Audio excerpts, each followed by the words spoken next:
I think it's happening on a level now with a lot more.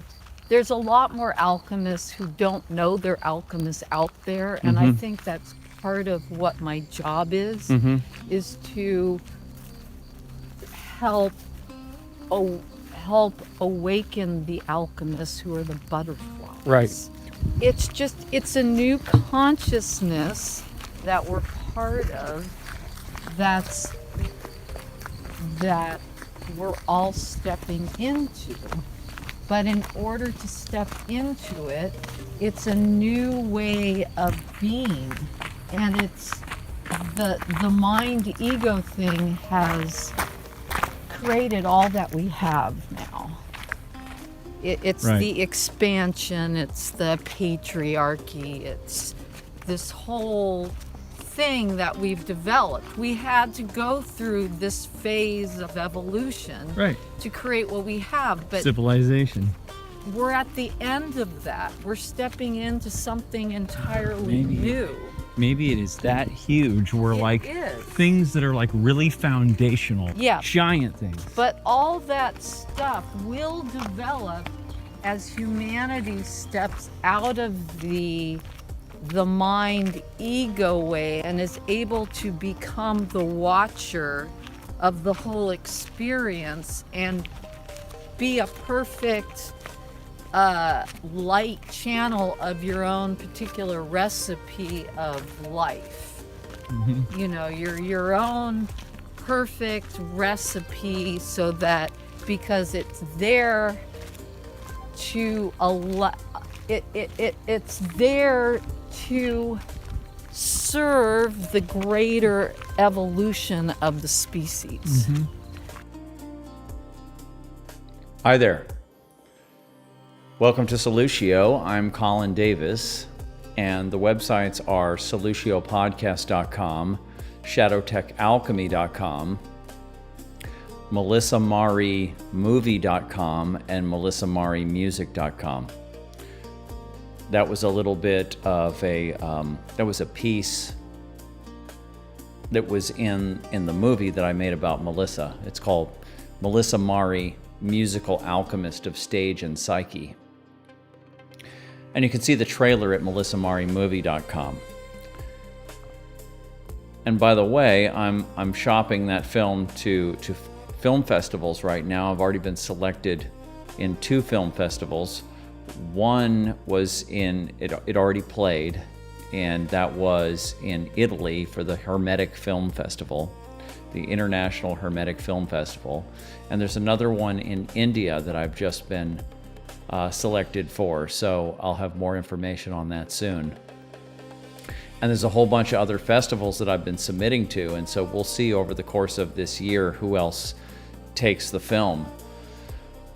But yeah, so you know what you heard Melissa say there was about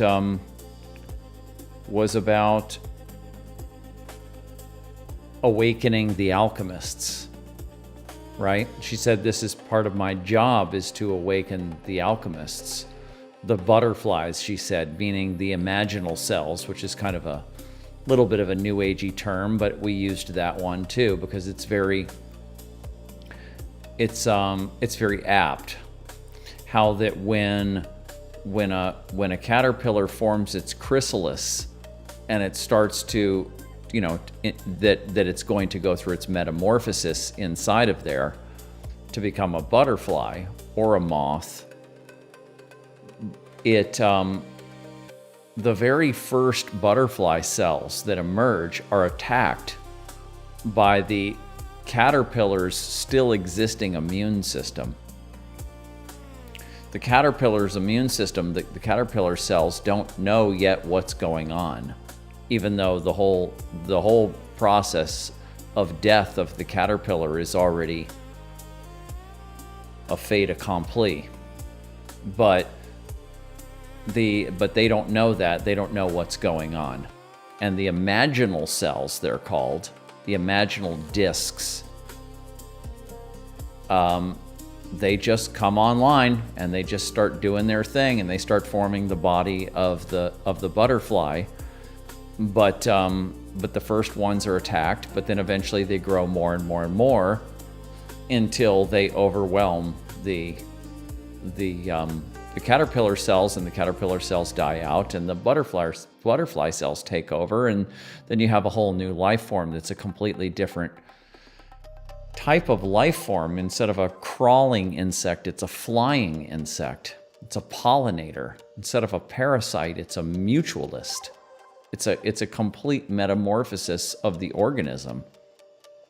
And so it's a very appropriate metaphor for those individuals, those cutting-edge evolutionary individuals who come online at any point in time, who are part of transforming a society, transforming the species, bringing the species up the spiral. And so that's what we called these individuals alchemists.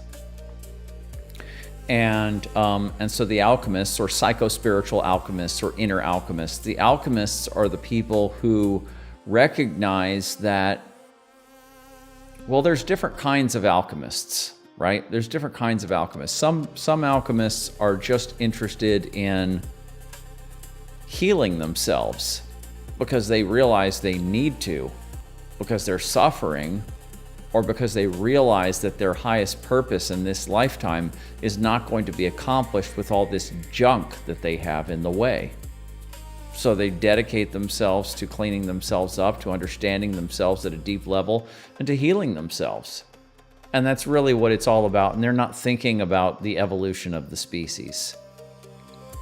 And then there are some that are aware of that. They are aware that what they're doing matters, right?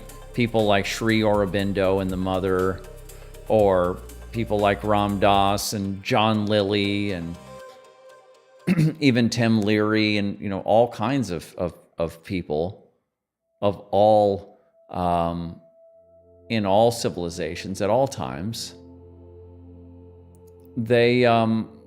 There are those who understand that what they're doing is for themselves and for the greater species. And so Melissa and I were two individuals like that. So you put your own process first, but you know that what you're doing is for the collective.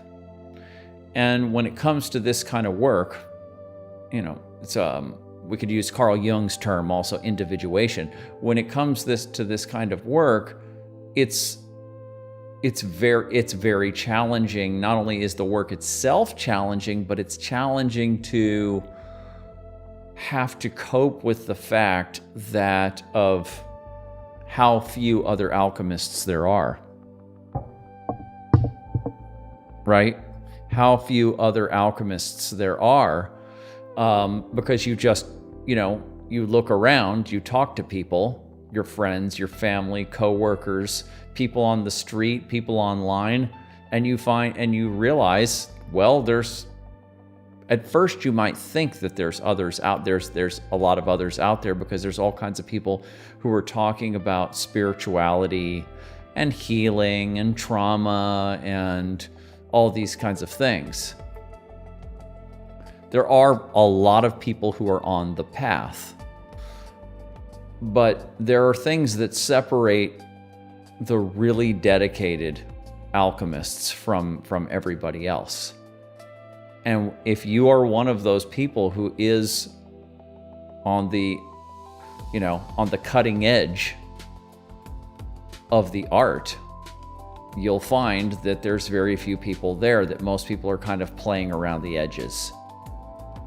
And it's unfortunate because their soul is, you have to kind of look at reincarnation and what can be done in different lifetimes and stuff to kind of answer this, these kinds of questions. But because on one hand you might think, well, it's unfortunate that they're just playing around the edges and they're not really going deep into the core of the work.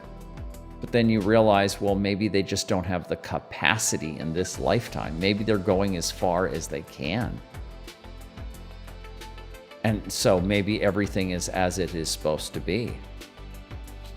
And so maybe it's not worth even worrying about what other people are doing or can or can't do, or thinking about it in terms of how unfortunate it is that humanity is as immature as it is and blah, blah, blah. Maybe that's just a waste of time and energy, right? Because everything is going the way it's supposed to be going.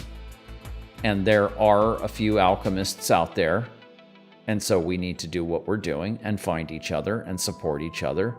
And then over time, over generations, over lifetimes, things change, things evolve. And so let nature do what nature's doing and just be part of the process. Do what you're here to do. And don't worry about the rest of humanity so much. Know that what you're doing is for humanity, but don't worry about how fast it's going. I think that's the way you kind of end up having to go with this.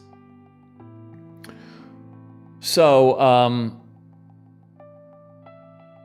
let me give you some updates here, and I've got my notes for today. I put out on the Shadowtech Alchemy YouTube channel, I put out a video. It's the last video. It's called Political Ponerology Paraphrased. And this is my second AI paraphrased book project. The one I released before that, it was called Depth Psychology and a New Ethic, a Contemporary Paraphrase. And that's a book by Erich Neumann, one of Carl Jung's colleagues. And I talk about that book all the time because it's so important. But it's a difficult read. And so I used AI and plus myself, and I went through it and paraphrased it. And that's what I did with Political Ponerology, because that's another important book, very important book, but very hard to read. Maybe even harder to read than the Neumann book. And this book is about, it was written by a Polish psychiatrist and his team in the 40s and 50s as their country was taken over by these pathological collectivists, whether the Germans or the Russians, and the whole society and academia and everything was just changed over to something completely insane and pathological right in front of their eyes. And so they studied it. They studied it from a psychological perspective, and they created categories of psychological types, personality types. Like right now we call these cluster B or dark triad or dark tetrad personality types, but this is in the 40s and 50s. They didn't have those classifications at the time, so they created their own system of classifications, and they tried to break up these different personality types to show how societies basically go through life cycles, and when they decline and they move into totalitarianism, it's at the same time that psychopaths and related deviant types make it into positions of power. And so then that just furthers the collapse. And so it's a very important meta theory to add to other meta theories about the rise and fall of civilizations. And he thinks that there's about 6% of the public, not that are what he calls essential psychopaths. Essential psychopaths are about half of 1%. But then the rest are people who are invigorated by psychopaths, right? And they have their own pathological worldviews that can be that are invigorated by psychopaths. And so together you get about a 6%. And then when you have these cycles of civilization where a whole bunch of these people get into positions of power, into the institutions, they can't nurture anything. They're crazy people, and so they just destroy the whole civilization. and or they don't usually destroy it, but they cause it to have a life cycle.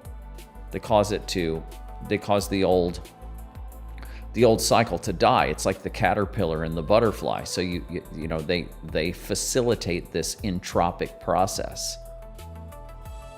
And so it's a very important book, but it was very difficult to read, and it's been influencing me for 20 years, that book. And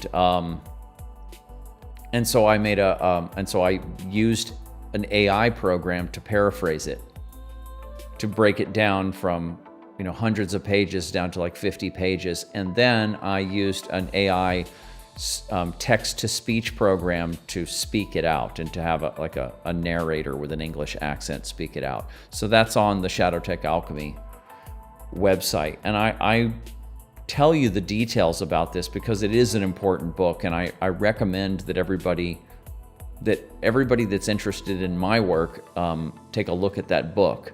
But because it's so hard to read, I thought, well, the best thing I can do for everybody is to at least put out a paraphrased edition. So in the YouTube description, there's a PDF to the text, and there is the audio video version on the Shadowtech Alchemy YouTube channel. So check that out. And then also the Eric Neumann book that I did before that, check that out too. That's been simplified and paraphrased and read also. Those two books I think are very, very important. And so I would ask everybody that's serious about this, what we're doing over here, to look at those books. So that's one update there. And now I want to tell you about what I'm doing with this work, with this whole project ever since Melissa has passed. And now I'm on my own, and I'm continuing on her mission, our mission. And I'm checking myself. Where am I at? Where's my energy? Where's my focus? Because that was a very big transition for me to lose Melissa.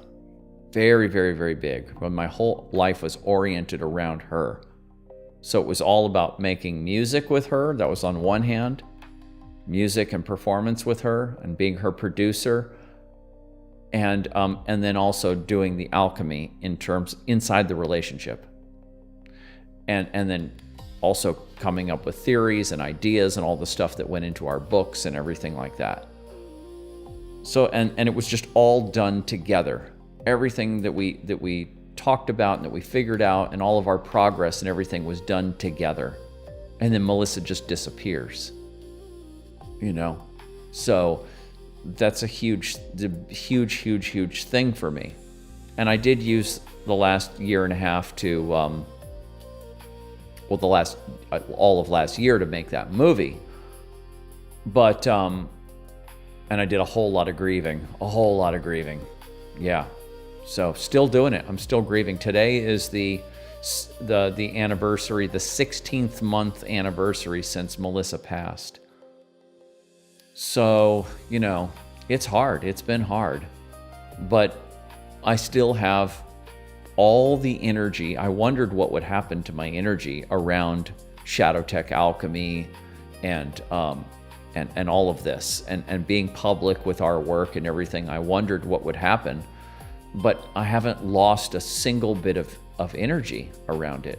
None. It's very interesting. And I'm not pushing myself. I'm just watching. And I haven't lost any energy to continue the project, to continue the work, to continue to develop these ideas, to share them with the public. I haven't lost any energy.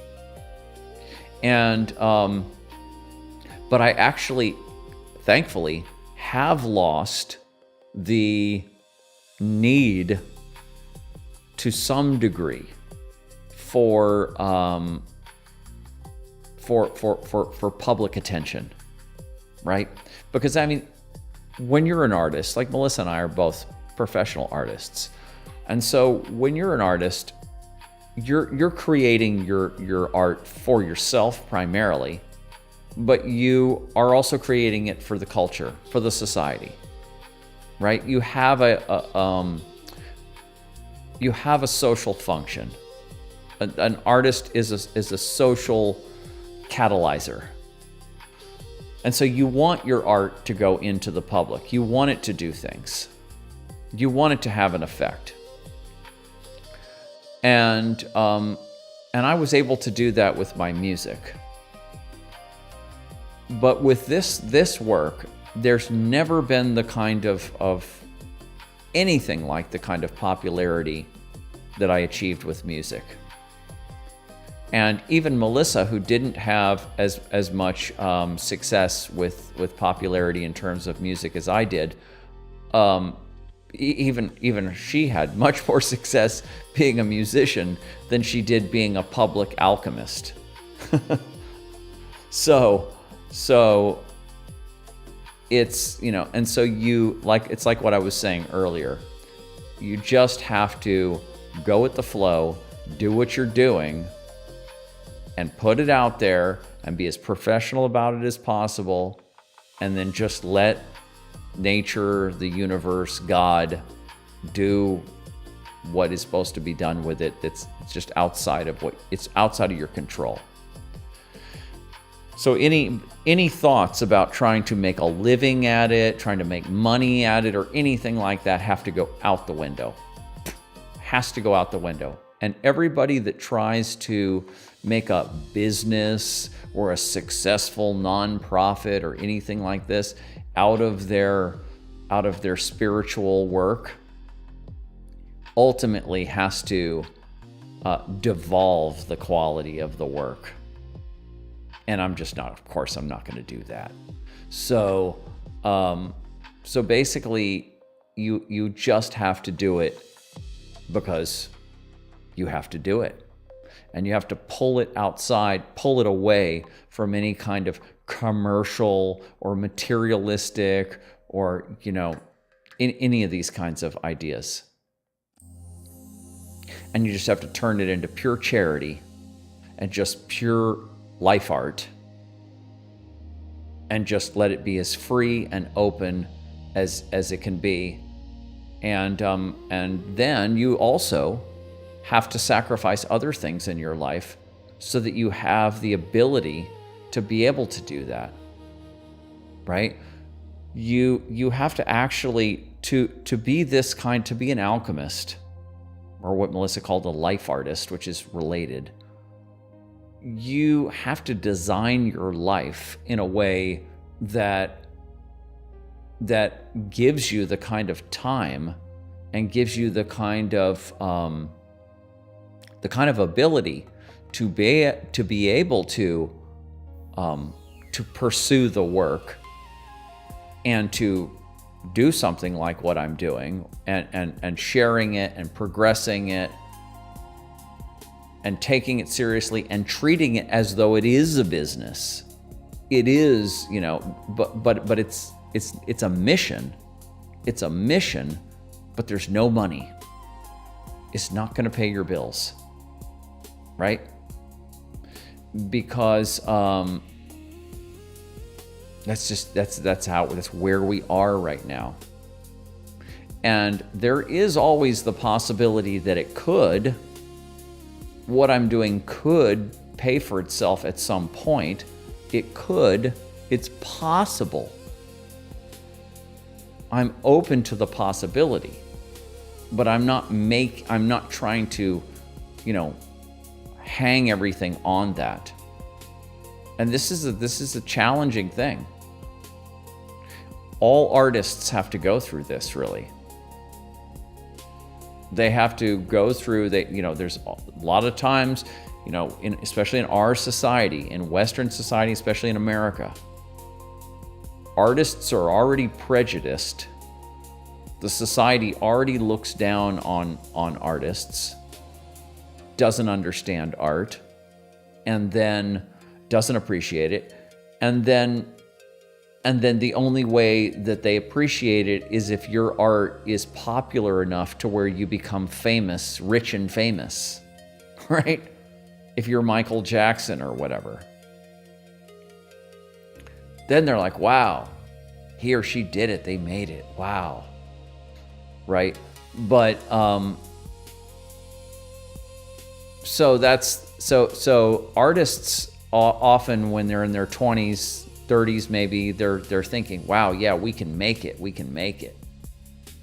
We can make it big. We can become rock stars. We can do this. And there is I, for example, did reach a level to where I could have been a working musician if I wanted to just keep touring, keep recording albums, and just stay busy with it and not focus on anything else. I could have made a blue collar, lower middle class living as a touring musician. But that's not even available for 90% of artists, right? So at some point, they have to basically say to themselves, all right, well, am I going to keep doing this or not? And especially if they have a family and then they have to start paying bills and all of this, am I going to keep going with this or not? And most of them either put it away completely or they just dabble on the side or whatever, and they just don't. So it's, and then when it comes to this kind of art, you know, the alchemist artist who's taking inner work technology, inner work science, and putting that into the culture for the benefit of others. You know, how is that going to work commercially for them? So this is a huge issue. And it's something that it's just one of the, there's no reason for anybody to do what I'm doing, what Melissa and I did, unless it's just in your blood. It's just in your blood. And if our culture was more oriented in this direction, it would be a lot easier for us. It would be great for us, the alchemists, and it would be great for the culture because we'd be providing a very necessary service. But the culture doesn't see it. They're not ready for it. Very few are ready for it. So those of us we are the imaginal cells. We are on the cutting edge, and we are just the very first, we're the early adopters. We're the very beginning of this. And we just have to stay the course. We have to sacrifice, and we have to just stay with it regardless of what happens. We have to basically dedicate our whole lives to something that we have no idea if it will ever be, you know, what will happen with it in the culture. And then we just have to make it work one way or the other. That's what artists have to do. And so that's what alchemists have to do too. But we need more of us. We need more of us to do this. The human race needs more of us to do this. And so, like Melissa said in that clip in the beginning of this program today, that she's here to awaken the other alchemists who don't know they're alchemists. So that's kind of what I'm doing. And so I just keep talking and keep sharing the work and talking around it, going into it, then out of it, and around it, and just sort of talking the mythos of the alchemical way of being. Just sort of putting out the transmission. Like, this is just dee dee dee dee dee dee dee dee dee. I'm just putting out the transmission, calling all alchemists. You know, I'm just putting it out there. That's just my job, and then we'll just see what happens. So, to that effect, so you know that I have this broadcast every week on Tuesdays. And I've tried other things. You know, I have 2 books out on the subject, and I've tried other ways to interface with the public, and some of them have been okay, and some of them haven't worked out that well. And so I try different things. And but my current project, which I don't think will be a trial, it's the same thing with this video. It's with these broadcasts. It's like I said to myself, well, I'm gonna do it. I'll make myself do it for a year and see how it goes. But now I realize I'm never gonna stop. I'm gonna broadcast at least every week for the rest of my life, because I got to keep the transmission going. I got to keep the broadcast going. I got to keep putting out the signal. And so maybe the format will change, you know, where you find it and all of that might change over time, but I'm never going to stop. And so now I have this new project, this Solutio Inner Alchemy Center that I'm starting now, and I'll never stop with that. I can see where it's going. I can see where my energy is and how this is working. So I can't say how successful it will be and how many people will be involved in all that kind of stuff, but I can say that I'll be doing it for the rest of my life. So basically, I'm putting together the curriculum right now, and I've been knowing kind of intuitively that there's a curriculum forming for years. And now I'm formally putting a curriculum together. And I've been working for the last 3 months on a public workshop that I'll probably be giving within the next 2 months here in Austin, Texas.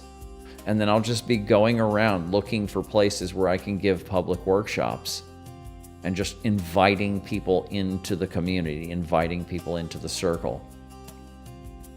And I'm not thinking about any kind of, like facility, like building or, nonprofit status or any of this kind of stuff. I'm not thinking about that at all. That's irrelevant. It's about consciousness. It's about people's consciousness. Is people's consciousness aligned with this?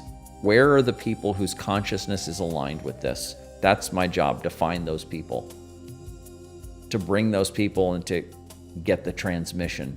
Keep pushing out the transmission.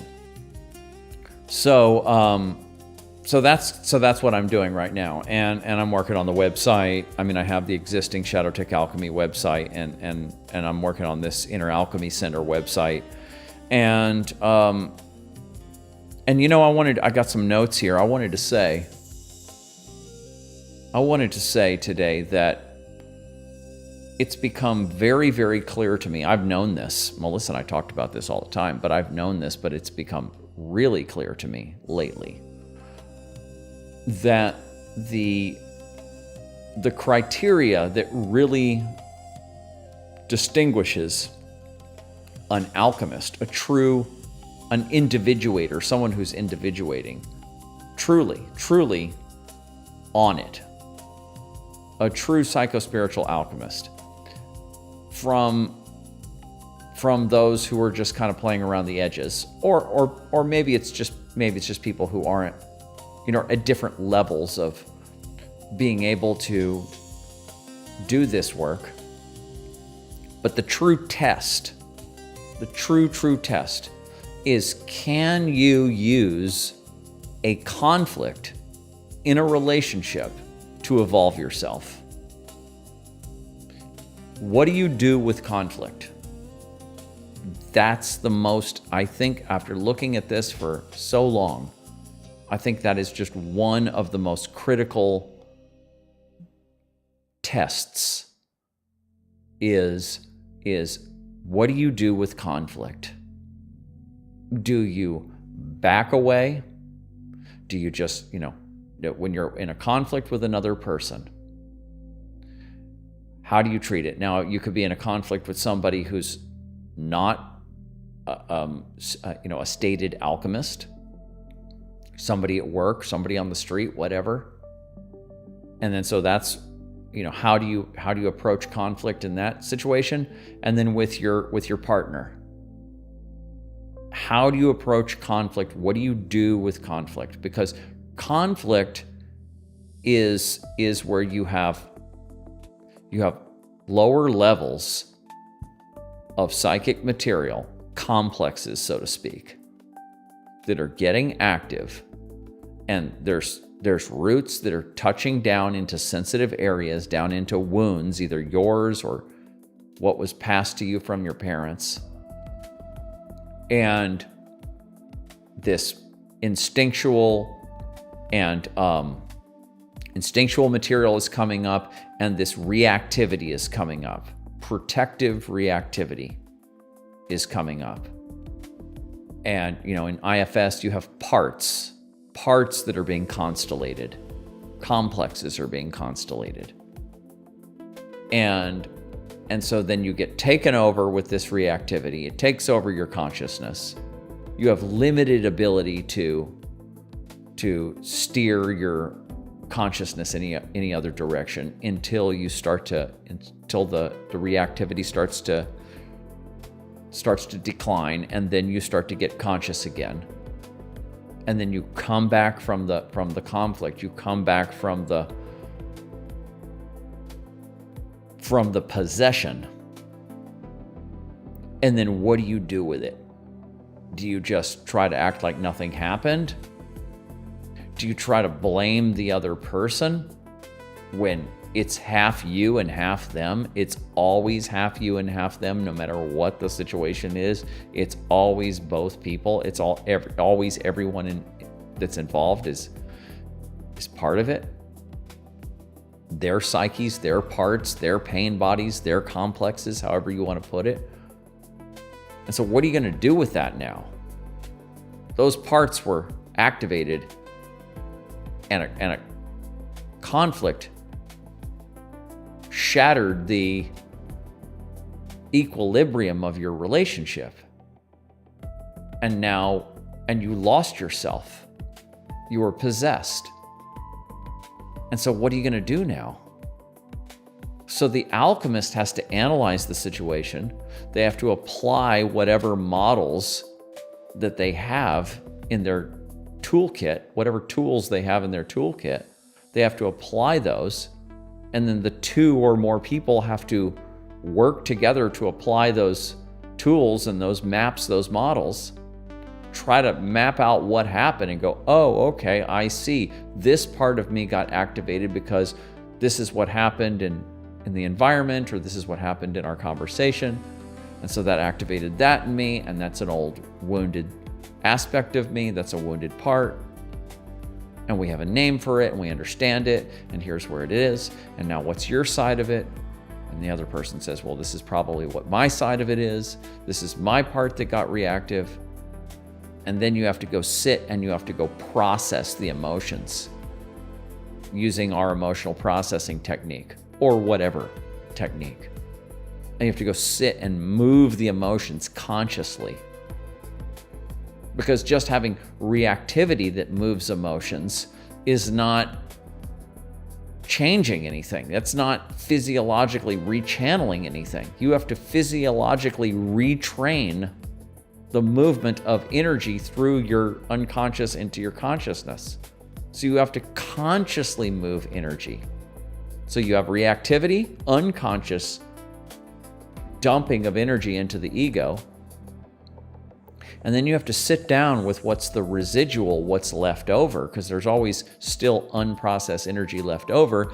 And then you have to consciously process that into the ego, into consciousness.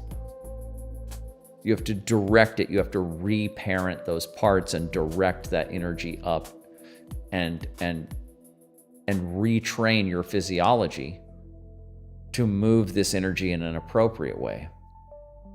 And this is hard work. This takes you lose your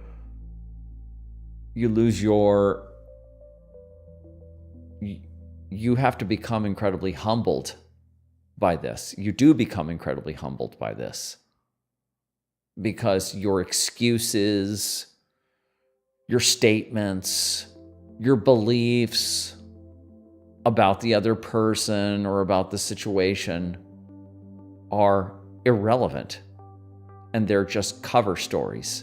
They're not the real story. The real story is that you have wounded reactive parts that are having their way, and you have to work with those parts and mature those parts. Those parts have to grow up.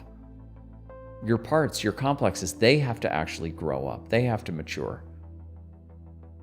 And so you have to like work with them like you're the parent, and actually your spouse or your partner is also in the family. So when you're reactive and getting possessed and all of that, after the reactivity's over, your partner is like, I want to help you process. And you're like, I want to help you process.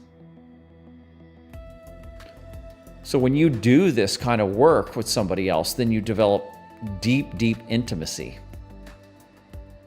right? Because this, when 99.9% of the public doesn't do this, they just react, and then they just step away, walk away, and then they just come back after everything's smoothed out, and nothing ever changed, nothing ever evolved. So nothing ever changed, and so the chronic cycling of conflict with that person just continues to go on forever. And so that's not being an alchemist. That's not evolving yourself. That's just, there's nothing cutting edge or evolutionary about that. That's just doing the same thing over and over again. That's just, that's entropy rather than evolution. That's just degrading yourself and breaking yourself more and making it harder for you to evolve, because every time you allow this reactivity, this chronic cycling to happen, you just entrench it. The groove just gets deeper and deeper. You're wasting your time, you're wasting your energy, you're wasting your life, you're wasting your potential when you don't use conflict to unravel and unwrap all of the lower dynamics and all of that material that's down there. When you don't work with it, then nothing changes. You're not an alchemist. So you can talk about spirituality, you can meditate, you can go to spiritual retreats, you can read spiritual books. But if you can't use conflict to take yourself apart and put yourself back together again in a new way, you're not evolving, right? So because there's other things that before you get to that level that show that you're on the path. But that's really where the rubber hits the road, so to speak. And so that's kind of the way I kind of put it. And then when I'm in relationships with people, I don't get into big old fights and knock down, drag out fights with anybody anymore. That's stuff from my 20s and early 30s or whatever. But I still do have conflicts with people. People who are friends or acquaintances, family members, I still do. And they're definitely way toned down from what they had been or what they could be. But then I always come back and I always am like, okay, what happened here? What happened? What parts were activated in all of that? And I know that very, very few people can really cope, can really go there. And so that is it's just makes the whole art even more rarefied. It's not even that, it's already hard enough to find people that even are interested in individuation, interested in evolving themselves. And then on top of that, to find people who are able and willing to put themselves in that kind of a furnace, in the fire. And there's levels of putting yourself in the fire alone. when you probably first start doing the work and you're putting yourself through the furnace alone. But then when you get to the relational furnace, that's even harder. So that's the one you have to get through. You have to be able to use your conflicts in relationship to dissect, to open yourself up and to go into your wounds and go into your complexes and start to heal that material through feeling it, emotionally processing it, and through doing all kinds of different, whatever I can give you all kinds of different other methods and ideas. And it's really your laboratory. It's your life art. It's your laboratory, how you're going to do it. There's a handful of things that I think are absolutely important. Like the most important thing I think is that emotional processing. And I think also everybody should learn basic IFS. Just get a basic understanding of IFS and start applying it to yourself. But then, do all kinds of art and journaling and expressive writing and obviously communication of any kind, especially with your partner, but with anybody is very helpful. But yeah, so that's what I wanted to say about that criteria of working with conflict in relationship. So I'm looking at my notes here. I think I have a lot of writing on this week actually about the alchemist and the alchemical way, and I think I've kind of really touched on it a lot here already in the last 45 minutes that I've been talking. I got something I could read this to you. Who has the soul destiny to psychospiritually evolve themselves and the human species in the 21st century? So few that they barely show up on the radar. We are the imaginal cells. We show up first. There are very few of us at first, and I'm looking for them. They've seen the shadow side of the matrix, the cultural substrate of the dying civilization. They recognize that trying to thrive or succeed within a dying culture is a soul-destroying lesson in futility. Academic degrees, careers, home loans, fancy cars and vacations, the tiny benefits of wage slavery, predatory business practices, and materialist collectivist groupthink are the idols and practices of a dying culture. We reject the entire platform. We are holistic thinkers who value a calmer and more natural lifestyle closer to nature. We value deep intimacy in relationship that becomes possible in communities of individuals who aspire to personal and relational transparency and emotional depth. Our highest purpose is the healing and evolution of our own psyches and the fulfillment of our personal life art. Technology and materialism are useful to the degree that they raise us out of day-to-day subsistence and free us from excessive manual labor. But to the degree that they separate us, or serve as mediums for cultural decay, or become distractions from real life and relationships, we reject them. Not by force, but simply by directing our attention onto what matters. We do not hide our heads in the sand. We stay aware of the state of cultural decay around us while we look for other psychospiritual alchemists who are coming online at any moment. We offer our perspectives and guidance to them. We build our community globally. We challenge each other to do the work as seriously as possibly and to be courageous. This is not a club of talkers, but a community of walkers. We are each experts in our own laboratories of psyche. We seek evolution not by hoping and wishing it would come to us. Instead, we push the cutting edge of evolution by our own alchemical work and behavior. The essential qualifier of our way of life and being is our holistic awareness and metabolization of the shadow. This is the first stage of all alchemical practice, and it is the primary value of our way.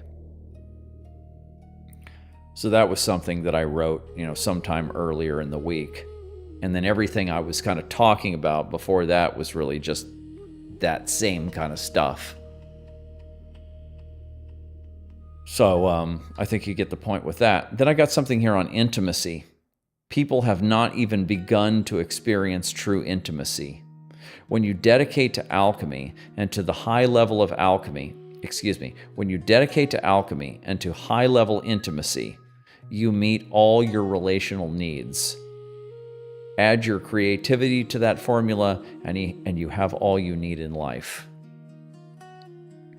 In other words, I kind of often say this, that the two most important things, as far as I can see, for at least people of a type of person like I am, right? Like artist types, alchemist types, philosophers, outsiders, inventors, all these kinds of imaginal cell types, is creativity and relationship. Creativity and relationship. Right? You have to have a place in your life for your personal creativity. You can't stifle your creativity. You have to live your life art. You have to pursue your personal creativity and put it into the world and master it. You have to be a creative person. And however you do that. But then you have to have relationship. Everyone does. But what we're doing here is we're doing relationship at a level of intimacy that almost nobody has. Right? Almost nobody has the level of intimacy that I'm proposing, that I had with Melissa, and that I'm proposing to other people. And the way I propose that you do that is by doing the alchemy with your partner and using conflict as a vehicle. When you can do that, you develop a kind of intimacy, a kind of depth, and a kind of trust and transparency that you cannot experience any other way, probably. Now, I shouldn't say that, because there are people that can experience deep intimacy with others who don't have this same path, and they don't fight and they don't have conflict that much, and they're kind of good to go, and there are people that have really deep love and intimacy that don't have to do this particular thing. So I shouldn't say that it's not anybody, but most people, the great majority of people are not experiencing the levels of intimacy that you can develop when you do the work with somebody else and stay with it and not back off. Melissa and I, we used to say, don't break the container. Never break the container. Do not get out of the vessel. Do not get out of the alembic. Stay in the alembic when it gets hot, because that's the transformation. That's the alchemy happening. And when you can do that with somebody, you now have a level of intimacy that is so deep and so profound that, like I said, when I was reading off this note here, when you just add personal creativity to that, what you already have with your intimacy with your partner and your other friends and family members, whoever you can do it with, you have all you need in life. You don't need careers and all this kind of stuff. Now, people with families, you just add that to the formula. You just add that to the, you just extend the recipe out to the greater family. And then you have that kind of intimacy with your children, right? And you show your children how this is done just by being that way with your spouse. So, and I can just tell you, because I had this for 12 years with Melissa, And I had never had this before. And I had had plenty of relationships. And I know that this is the ultimate. It's the ultimate. But it requires a certain level of courage. Not a certain level, a high level of courage. And it's like everything I was saying earlier in the program of just where we are right now in the culture of how few people can really hang with the work. So all I'm really saying is, because you can't convince anybody to do this work, all I'm saying is basically to the people who are already doing it, you already know this is what you're doing, this is what you're all about. All I'm saying to you is that you have ahead of you, if you don't have it already, you have ahead of you a level of relational intimacy that is at the absolute cutting edge of what is possible for human beings. That's ahead of you. That's in your plan. So, yeah, that's coming to you. You stay the course.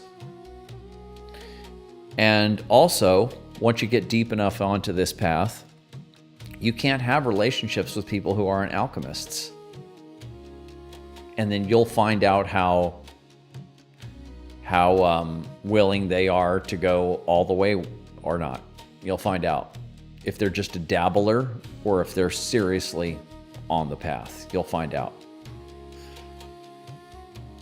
And then, because you can't go back. Once you've been on this path for a little while and found out that this is what you do, this is who you are, this is what it's all about. It's all about evolving myself. It's all about healing myself. Then you just can't have relationships with normal people anymore. So it sucks, actually. So this is just, but at the same time, when you do find that person, those people, you got something really amazing in store for you. You have the ability to have experiences that normal people aren't having. Here's something else on my list. Individuation is partly the unraveling of your persona, your beliefs, your given attitudes, prejudices, and cultural preferences. Digging down into them and looking at your most closely held beliefs and attitudes, and deciding if they are really representing who you are at your core. Imagining holding other beliefs. Allowing yourself to lose your friends and family members as you leave their group identity. Yeah, so when Jung talks about individuation, what I call just inner alchemy, the reason why the word individual, or why he chose that term, is because one of the maybe it's one of the primary, I guess, for him and his place and his time, the way he probably thought about the order of operations of waking up and individuating was a little different from now. But this is definitely part of the package, is pulling apart your persona, your identity. Your persona is the part of your consciousness, the part of your ego, the front-facing, social-facing part of the ego that is concerned with how you should look and act in society. How to be a good man, a good woman, a good boy, a good girl. What's expected of you. What's cool and what's uncool. What's good and what's evil. Different for every culture, different for every family, every group. But what you find as you start doing the work is you find that that those group identities, whatever they are, political identities or philosophical or cultural, ethnic, whatever identities, those layers of identity are very generic. You find that basically most people, almost everyone, is selecting from menus. Their identity, who they think they are, and the basic thoughts they think and their basic behavior and attitudes are picked off of a menu.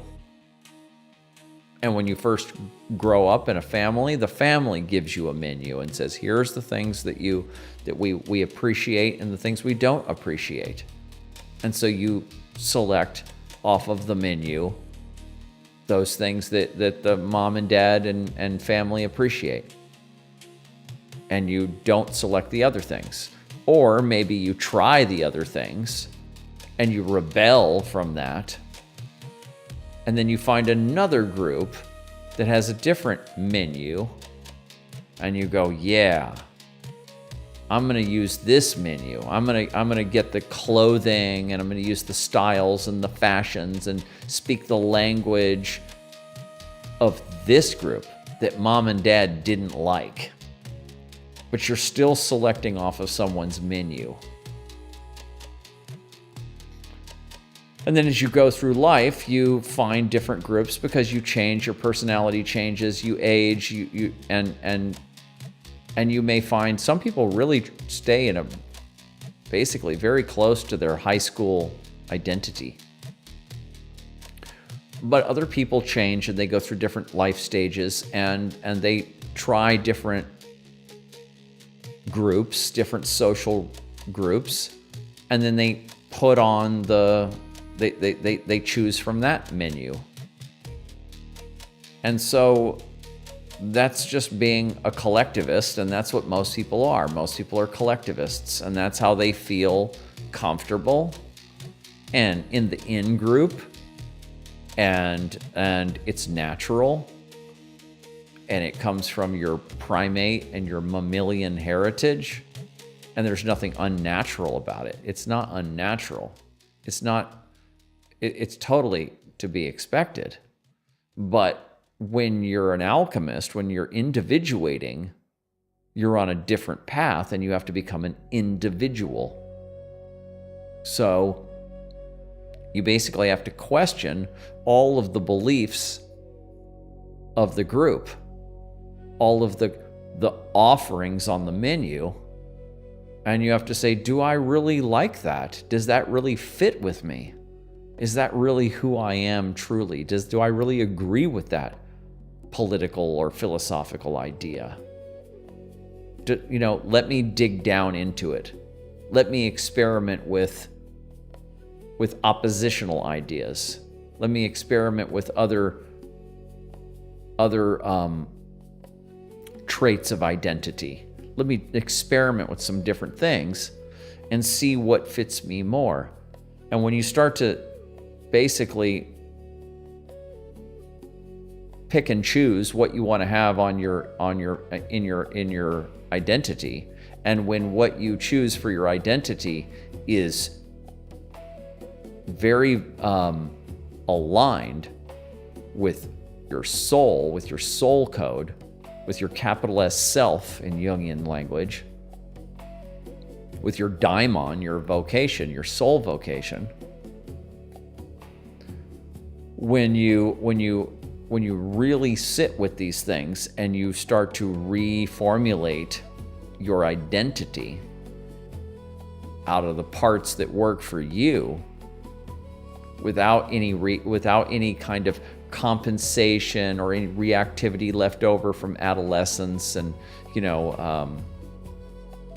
rebellion and all of that, and you just experiment with these different identity traits, then you can form your own identity, and then you can also actually be very flexible with your identity because you've pulled it apart. You're like, okay, I kind of see what all this is about. I've pulled it apart, and then you can kind of be over here with this group, and you can have use some identity traits that work with this group, and then you can come over here and you can use some identity traits that work with this group.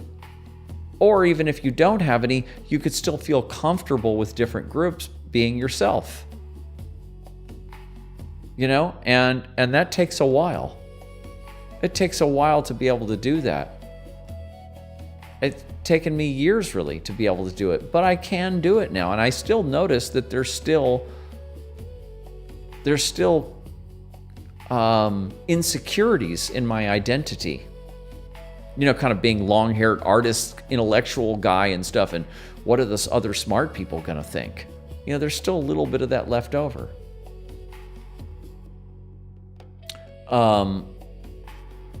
Or when I go into music world, right? Because my whole life is about that. And those people aren't into any of this kind of stuff. You know, what are they gonna think, you know? So there's still a little bit of that left over, but I just push through it very easily now. And the way I do it is when I go into different social spheres and I talk with people, I just dump it out immediately. I'm just like, oh, this is what I do. This is how I talk. This is what I'm into. This is what I am. Boom. I just, right off the bat. Just get it off, right? Just right off the bat. Oh, okay. Wow. You're different from us. Okay. No problem. But I don't feel any pressure. I don't feel any lack of depth. I don't like the person who's the person whose persona is very shallow and group oriented is what we call superficial, surface level. And I'm not surface level in any way.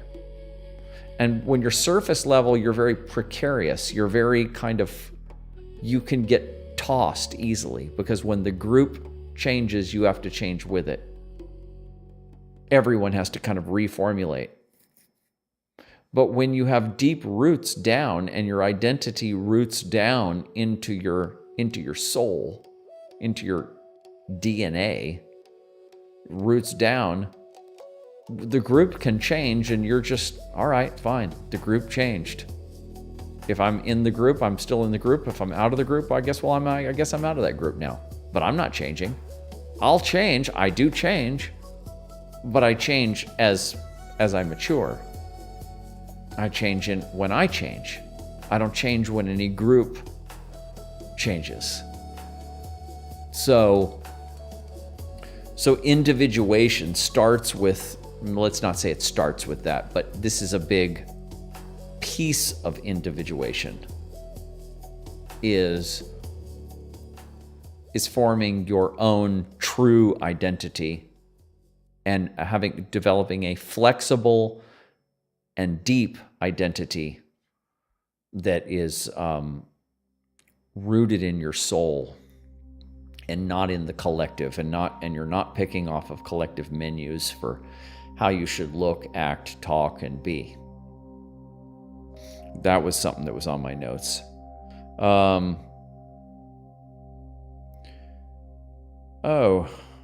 Conversation as the key to learning, not by listening or studying alone, but by conversing with other alchemists. Yeah, this is true. Do I need to go over that anymore? Not really. Yeah, how important it is to find other people who are on the path and talk to them. And this kind of takes me into the whole social media world and internet and all of this kind of stuff, where we're just, to a great degree, we're just like siloed. We're in our rooms, we're on our earbuds, and we're just privately listening, and we're not in the physical space of other people. I used to do these bi-weekly Zoom calls with Melissa. And so that was a place where we could actually get together and see each other and have conversations.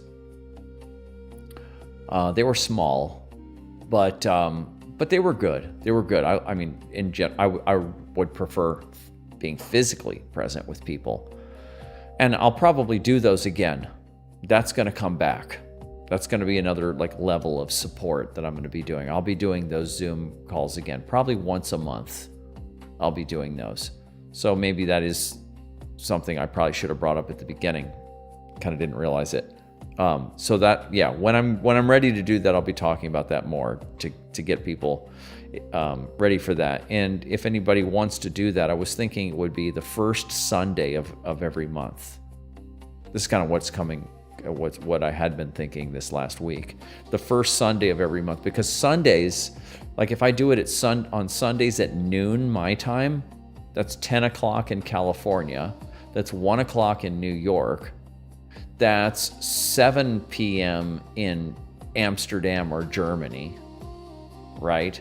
That's like 8 or 9 p.m. in Eastern Europe. And then like that's the whole English-speaking world except for Australia and New Zealand. They won't be able to tune into it live. But they can tune into Tuesdays. If they, depending on what their work schedule is and stuff. If I start getting a bunch of people from Australia and New Zealand, we'll do more. But I do have some people from Australia and New Zealand, though. So, but anyway, that's what I was thinking is Sundays at noon Central Zoom calls, where people who come on here can hang out and talk to each other and work with each other and close to being in person, not as good. But here's another thing here. Let's see where we are in time here. By the way, if anybody, we don't have much chat going on. I'm kind of hanging out and kind of improvising today without much input from you guys. So anybody wants to chat or even call in, we can do that. Symptoms as symbols. Check this out. This is really good. A symbol is a multi-dimensional packet of information. A sign is not a symbol. It contains truth at different levels of consciousness, from the lowest patterns in the body to the metaphysical. The symbol goes right down to the archetype. As king, a quest I on.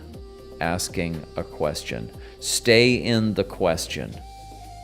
Open it up over time. Keep asking, what does this mean? It's a riddle. If you let the collective identify the symptom, you lose the symbol's personal truth and live out its collective identity. So I know that's a little advanced, so I can explain that. But if you take the Jungian understanding of a symptom, that it is a multi-dimensional package that has many levels and layers of truth. It can be paradoxical truth. It can be, all kinds of layers of truth. It can have its own opposite contained inside of it. A sign, like a stop sign or something like that, is not a symbol. A cross is a symbol. The sun and the moon are symbols, right? Because they connect down to the archetype, to the a priori pattern in the collective psyche and in nature. So this was called symptoms are symbols. So when you understand what a symbol is and how to open up a symbol and keep meditating upon a symbol and pulling a symbol apart, you can pull a symbol apart for your whole lifetime.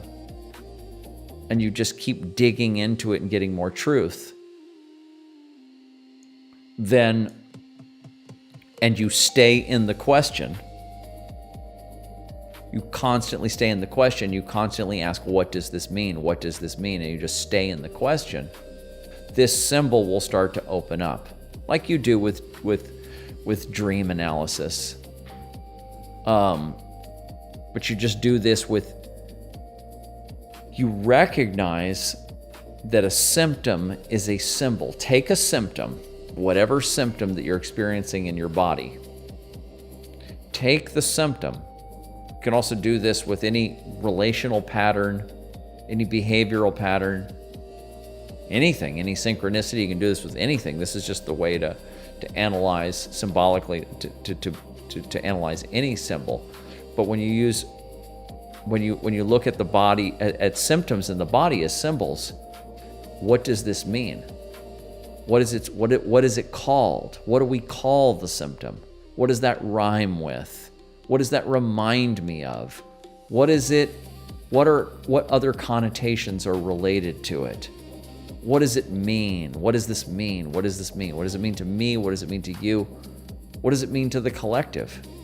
What does it mean to the doctor? What does it mean to me? What other deeper meanings could be embedded into this symbol, into this symptom?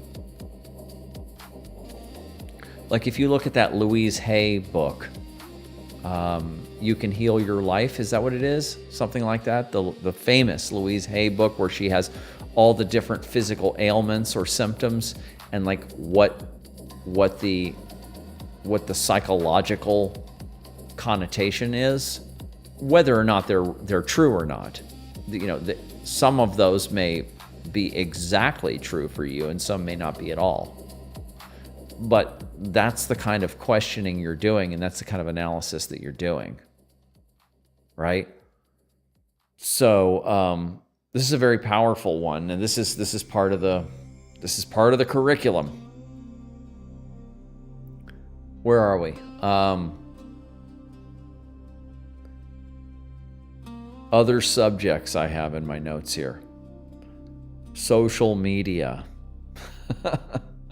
YouTube is not really social media so much. It is. It's kind of half social media and half like a global library. It's like a global library where you can meet other people at the library. So there's some, or global conference room.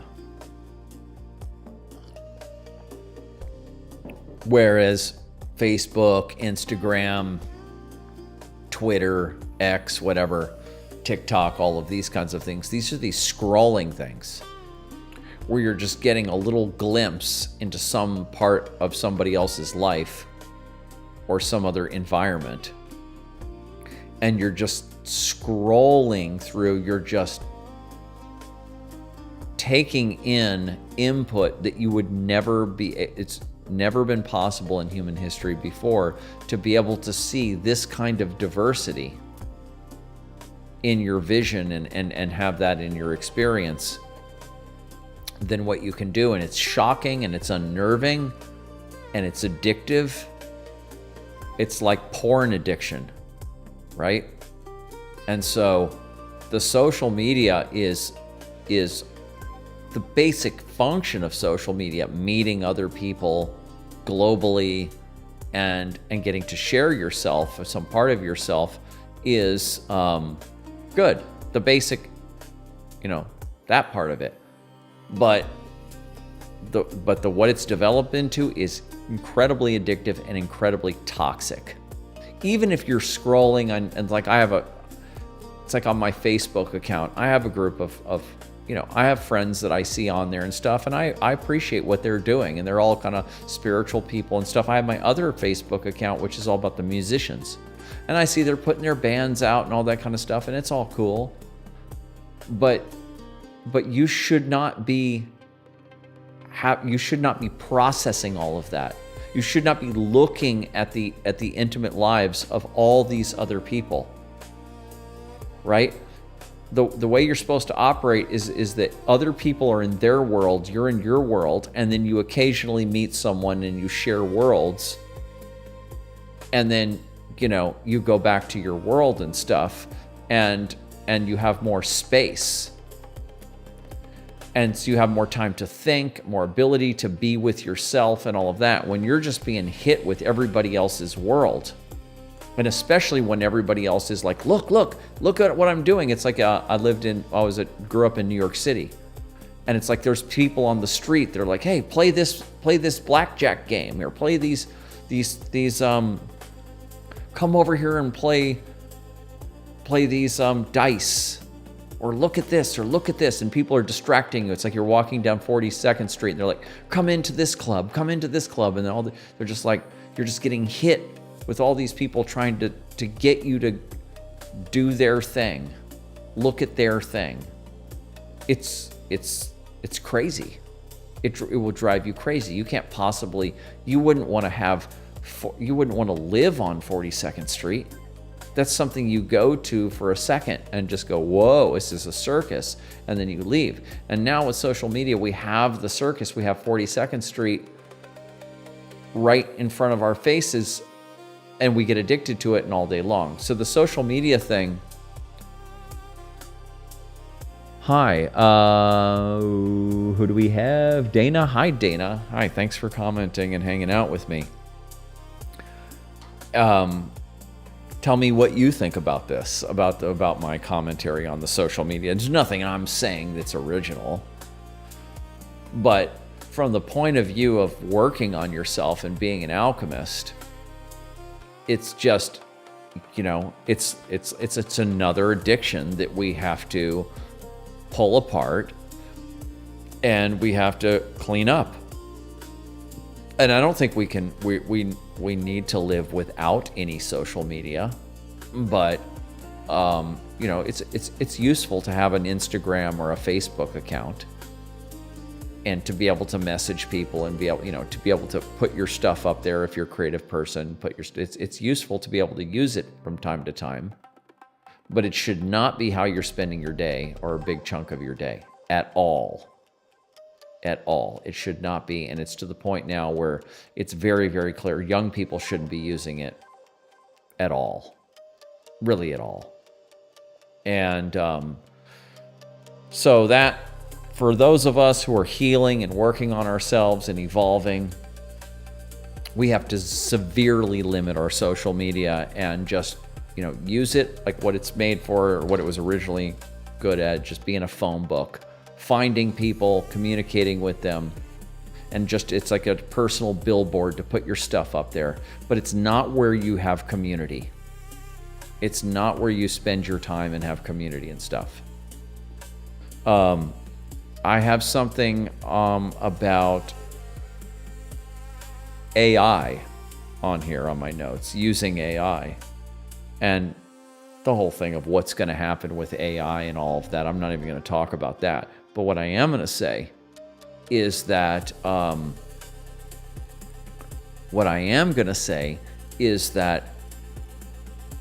using AI for research purposes is extremely helpful.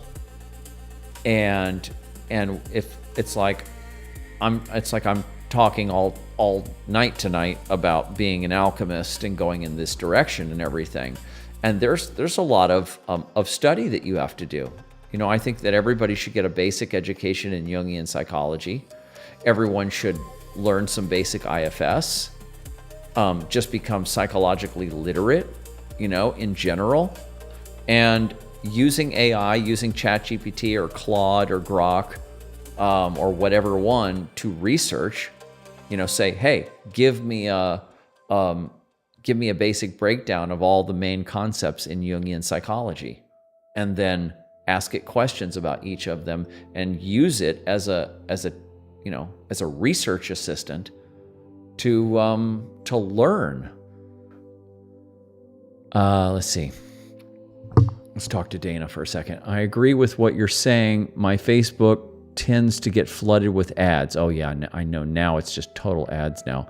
I don't scroll there often except to check in with a few friends, and I use the Facebook dating part to try to meet new people. Yeah, well, I think you're doing it right. You're just using it as a tool, and you're not using it as a substitute for you're not using it to take up your time that you should be using, studying, being creative, working on yourself, relating to people, doing things that matter in life.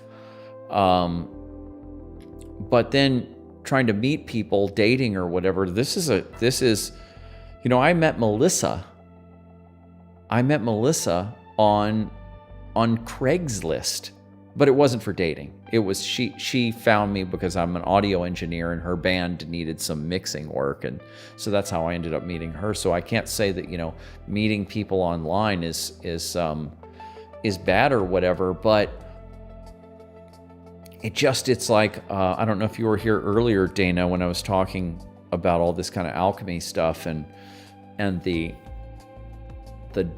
depth of the path and the challenges of the path, and using conflict to evolve yourself in relationship, and how difficult that is for people, but how that is sort of like the primary qualifier as, you know, for how advanced you're ever going to get, is if you can use conflict in relationship to pull apart your complexes and your wounds. And then that's how you evolve, and that's how you get intimacy, true deep intimacy that way. And so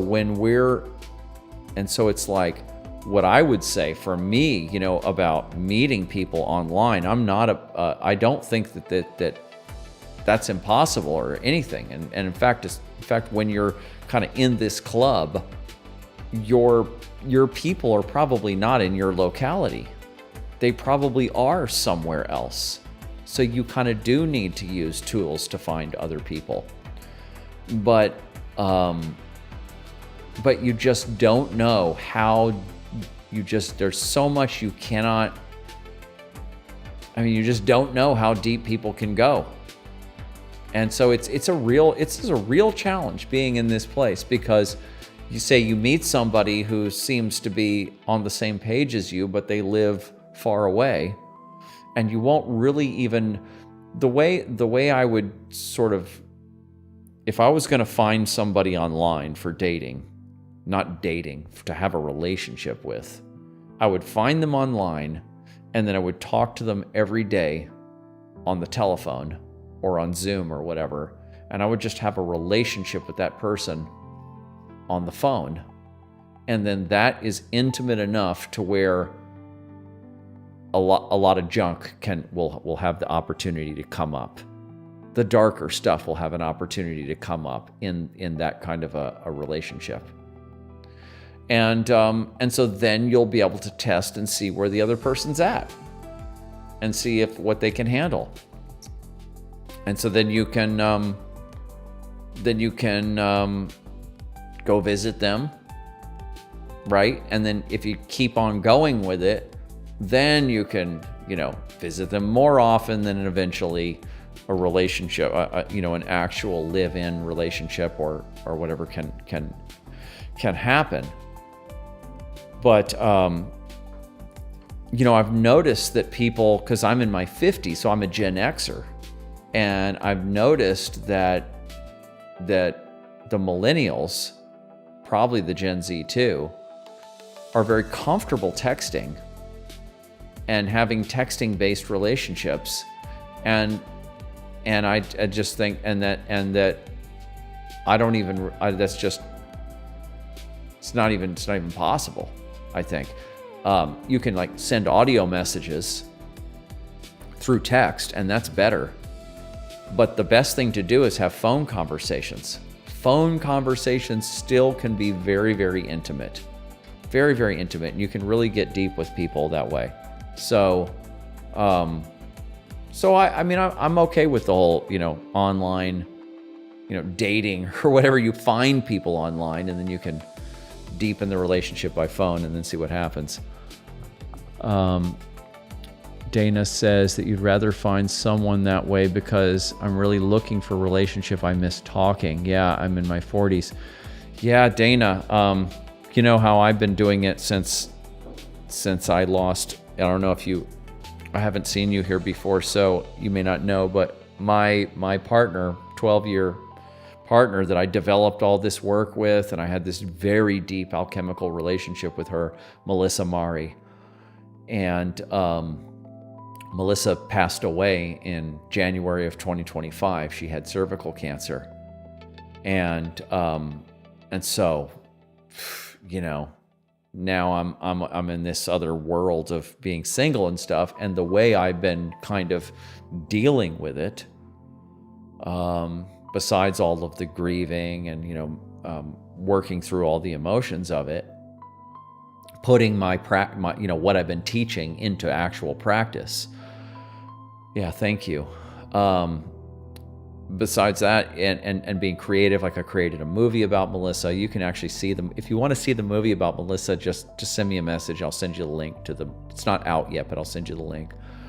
It's at melissamarimovie.com. But so I've been, I have a number of platonic female friends that I've met either just through doing this work. Some I've known since Melissa was around, and some I've met since, and other alchemists who are people who are working on themselves, and then I just have I just talk to them. I talk to these women, and some I only talk to like once a month, and some I talk to more often, and sometimes I go through phases where I'll do a lot of phone calls with somebody for a while, for a few months, and then we'll kind of go do our own thing or whatever, and then hook back up again, And so there's always at least one woman that I'm talking to, because I just can't not have women in my life anymore after having so much. I mean, Melissa was just our relationship was so transparent and so intimate and so deep and so creative, and so much of my own creativity was, Melissa was partially a muse to me. I was always a creative person. I was always intellectual and creative, musician, always being creative. But then with Melissa on all this spiritual stuff, Melissa was like, she was the other pole. And I needed conversation with her. It's like to develop all this kind of alchemy stuff, it's like I had to have Melissa's input. She had to be part of the process. And then I just had to, it took me years, but I learned. It's like being with this mystic, shamanistic woman for all this time. It's like I feel like I was actually initiated into a sort of like the feminine mysteries in a way. It's like I'm not a woman. I can't archetypally connect to the feminine outside of my own anima, right? In Jungian psychology, the man's feminine is his anima, and I have developed my anima much more deeply than ever through that relationship with her. So my intuition, my sensitivity, my access to my emotions is all way beyond what it was before Melissa. But then besides that, I just learned how to be in the field with a woman, and to just like have that field influence me creatively. And that's what the archetypal muse is all about. But it's like now I'm just so initiated into this feminine field that it's like I'm searching. I'm like wanting to have other women and it's funny. It's so interesting that I can get this sort of dose from any woman. Any woman. Most women are not going to want to go to the level of kind of conversation that I go to and talk about these kind of subjects and stuff. But all I have to do is have any woman in my presence and converse with her, and then I can kind of take the conversation places and stuff, and it will just go into the mysteries. And then this field can emerge. And so that was like all came out of this training that we could say that I got from being with Melissa. So if you're a woman and you're needing the same thing from men, and it's just and then just the difficulty. I know, like our conversation now is into going to relationships, but that's good.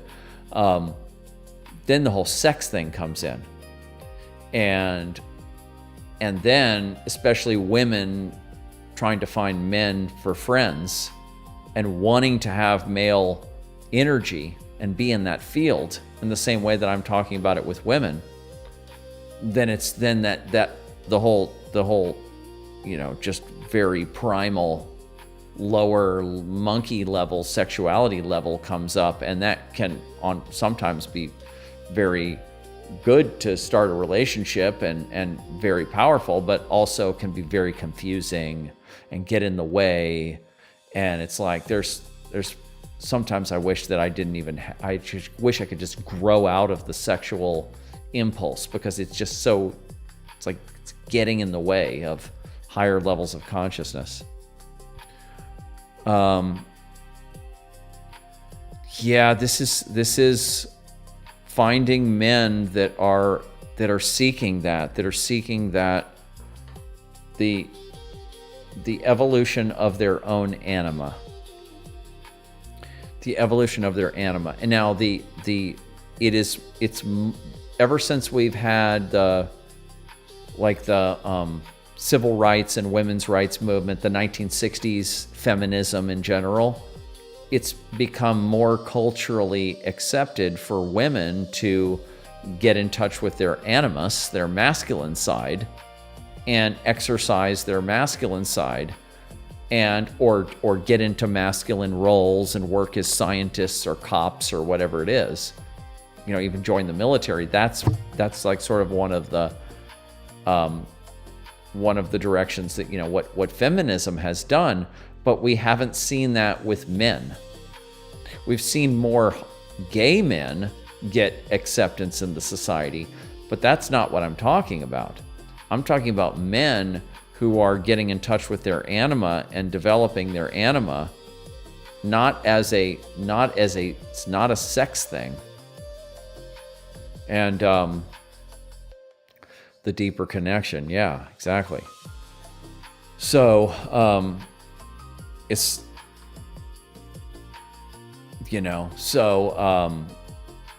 I know it is, but also I've noticed though, that Europeans are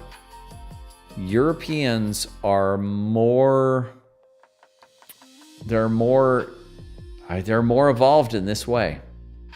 Western Europeans, not Eastern Europeans, but Western Europeans. Eastern Europeans are still more kind of men are more machismo, like South Americans and Americans and all of that. But Western Europeans are definitely both men and women are closer together in their energy field. There's just they're one click closer together. There's one click more integrated. And relationships with men and women are less if there's a scale of where sex comes in, it's men and women get together for relationship, and then sex is right there.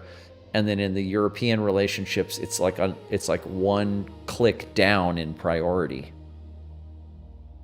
And so I've noticed that, because I've spent a lot of time in Europe, and it's very refreshing, and it's very calming, and it's very nice to be able to interface with people of the opposite sex and then not have to feel kind of this what's is this person hitting on me, or what do they want, or something like that, So it's a lot more equitable.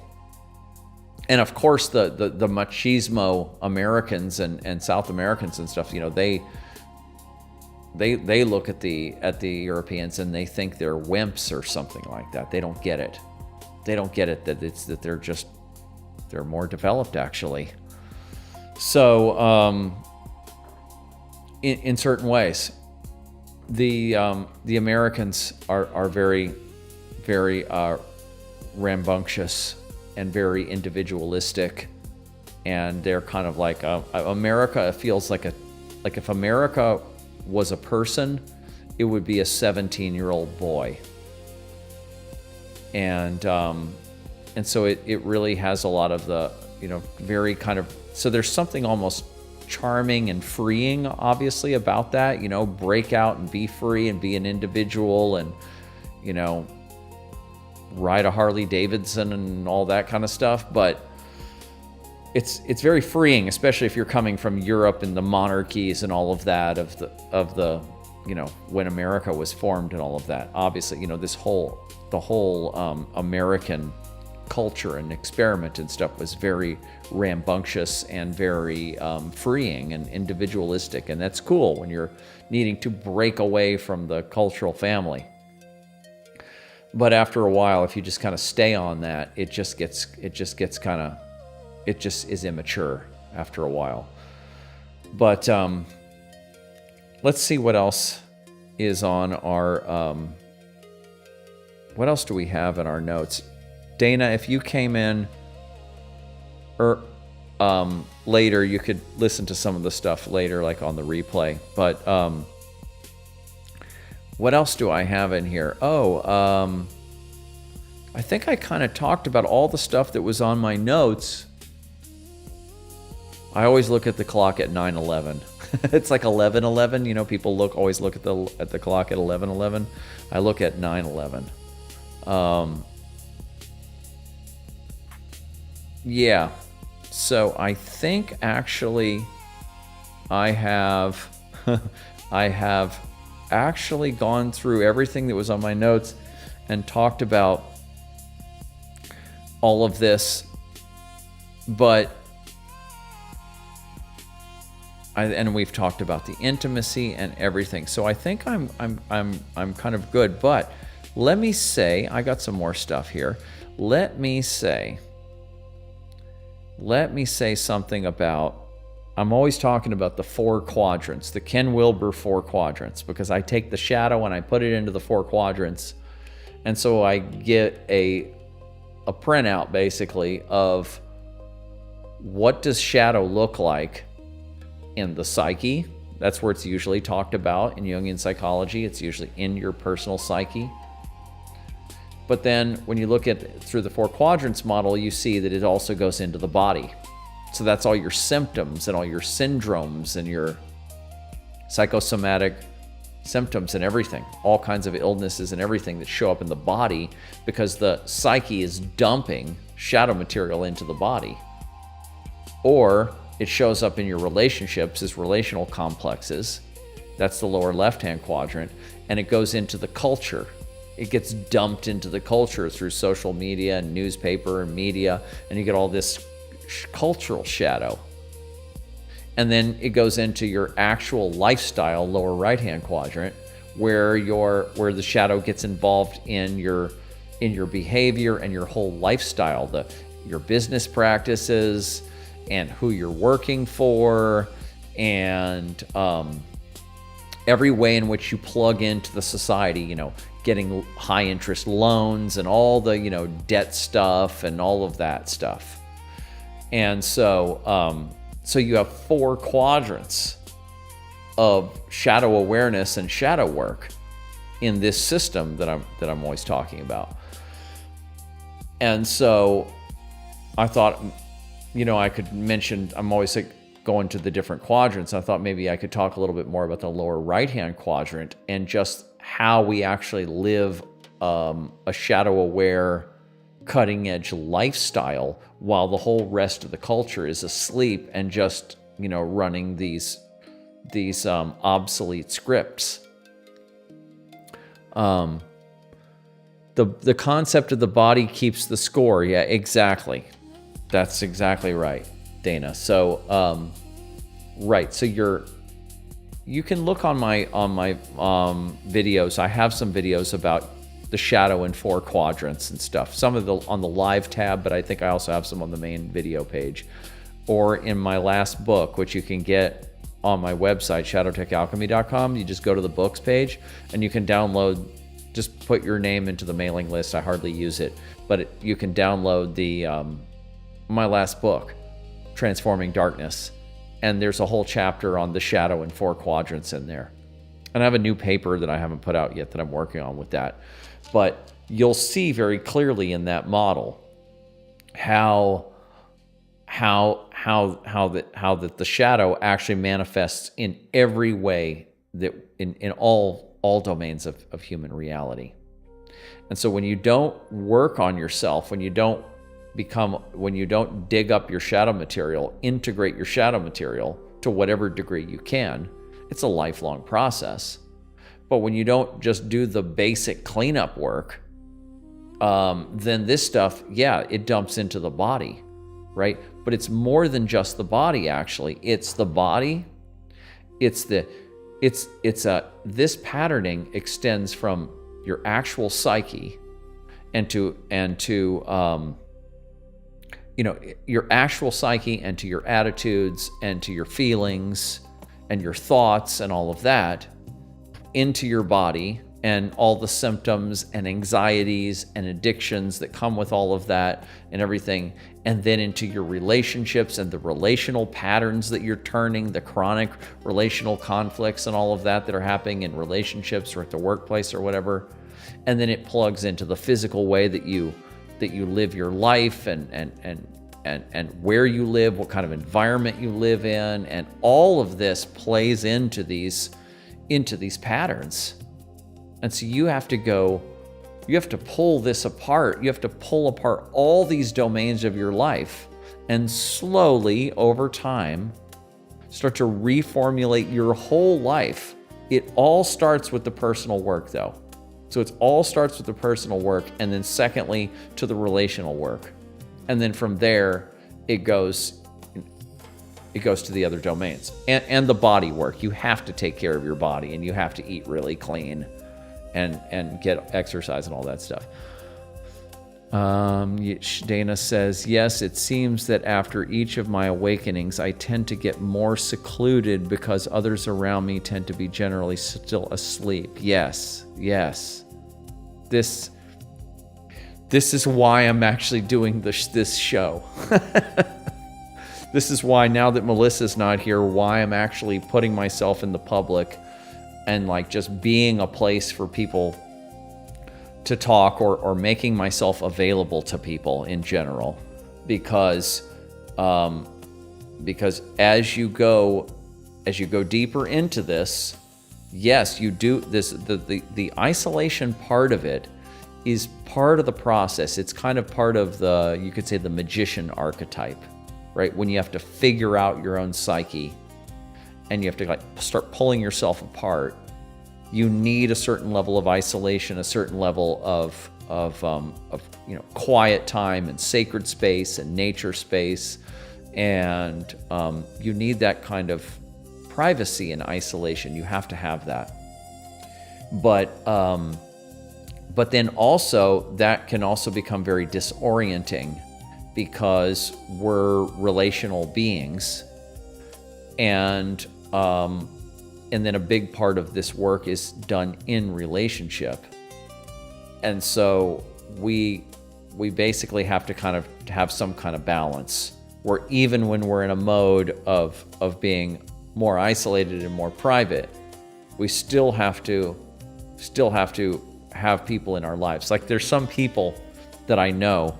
I'm thinking of one person in particular right now, and she's really, really deep on the path, right? Deep on the path, and she really falls towards this self-isolation. And so I just make sure that, every few weeks or something like that, I'm checking in with her and saying, okay, let's have another phone call.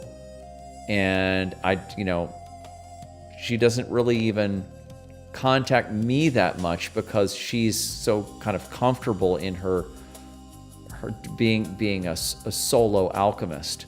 But I realize that's not healthy. You have to have somebody else that's giving you feedback. You have to have mirroring. You have to have outside feedback from people. So I just always kind of just okay, it's time to call her. It's time to get in touch, see where she's at, give her some support. And so even if people are in a mode where they are wanting more isolation, they still need some kind of help or support, let's just say, from somebody or more than one person who are on the path and who can give them feedback and mirroring and all of that.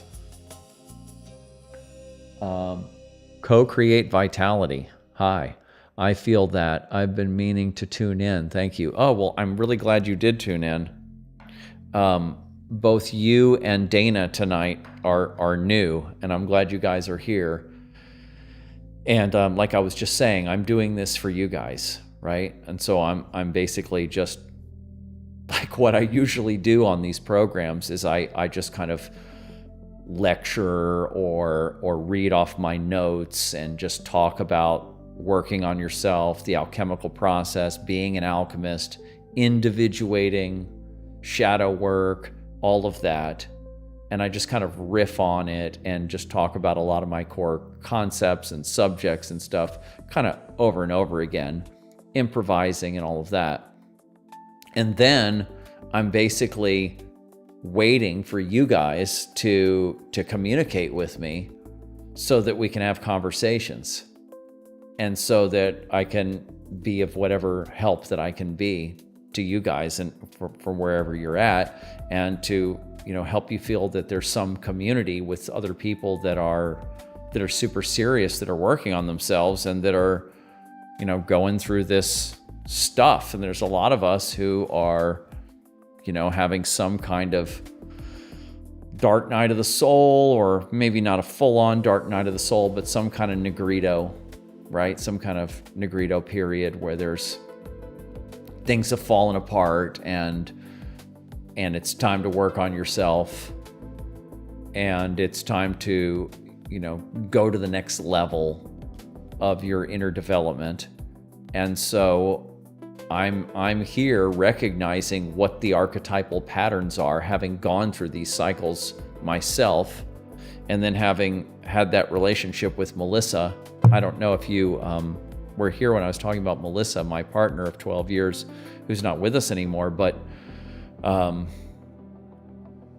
that trained me as to, you know, it was an opportunity to be with somebody else who is also doing this work on themselves, and to be able to watch a woman go through her inner work process, her alchemical development right there in real time, and study it, and not only to help her, but just to watch her do it and stuff. So now I kind of can look back at that, and I can be like, okay, so I have some perspective now. And so now I can, you know, offer that to other people. Yeah, well, I'm glad you're here too, Dana. Definitely. And I'm just really, like I was talking about, you can go back and listen to the program earlier, where I was just kind of saying that this whole thing of, you know, putting yourself in the public and helping people and all of that, there's a tendency to try to commercialize it, to try to turn it into a meme or whatever, or promote yourself and all this kind of stuff, and all these kind of American or Western kind of values around all of this. And I just can't have any of that. I just can't spend my time and energy like commercializing or materializing or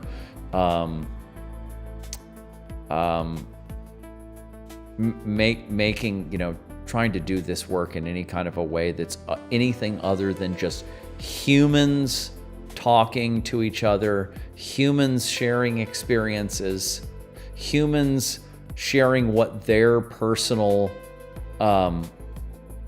tools of the trade are, humans supporting each other, and also this is a higher level than just a support group like what you would get in AA or something like that. There is sort of a function of what I'm doing here, which is kind of like AA. It's kind of like a, you know, just a place for it's like alcohol. It's instead of Alcoholics Anonymous, it's Alchemists Anonymous. So there's something about it that's kind of like that. And you know how like AA is really just down to earth and really human, and everybody's really, at least if they've been there for a while, humble, and they've had their egos broken down and everything, and it's very kind of nourishing at the soul level if you find the right group. And so that is kind of what I'm trying to do here. But also there is a level that's above that is the level of being a magician, of being someone who's really an alchemist. Alchemy is a spiritual scientific art. And so that science part of it is in there, right? So there is an amount of studying and thinking and using your head and problem solving. And it's not just us supporting each other and saying, oh, I'm really sorry you experienced that and everything, and oh, it's okay, and hugging each other and stuff. We have all that, but there's also like sharing of actual techniques and stuff and explaining concepts. And so that is a big part of this too. And I have that kind of an aspect to me. Co-create Vitality says, I live as you're describing in my partnership, the alchemy. I know there could be a stronger container though. Well, that's really good. You'll have to tell me more about that, because that is really, like I was saying earlier in the program, this is the ultimate way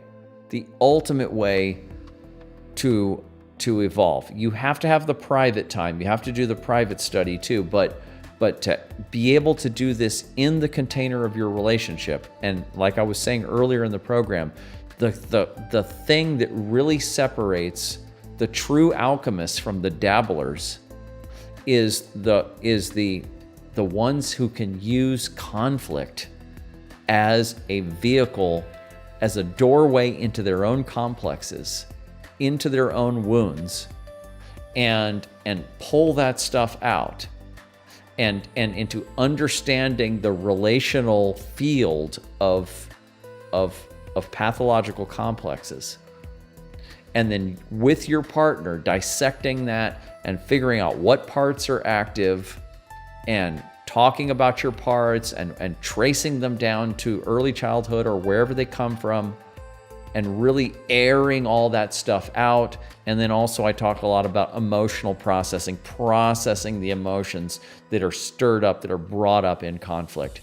Conflict is the ultimate way to evolve yourself and to develop deep intimacy with somebody else. The deepest level of intimacy and trust is when you can be two laboratory workers, two alchemists in the container, in the vessel, and then tolerate the heat and use the heat to break apart the complexes and to get into the roots of those things. That's where you get, like you were saying here, could have a stronger container.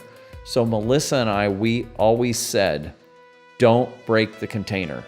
The container is everything, right?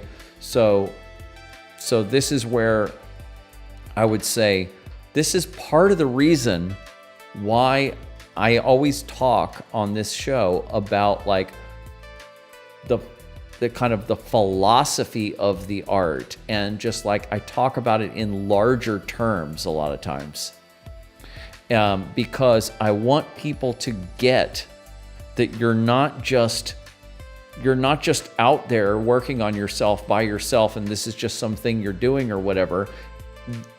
This is a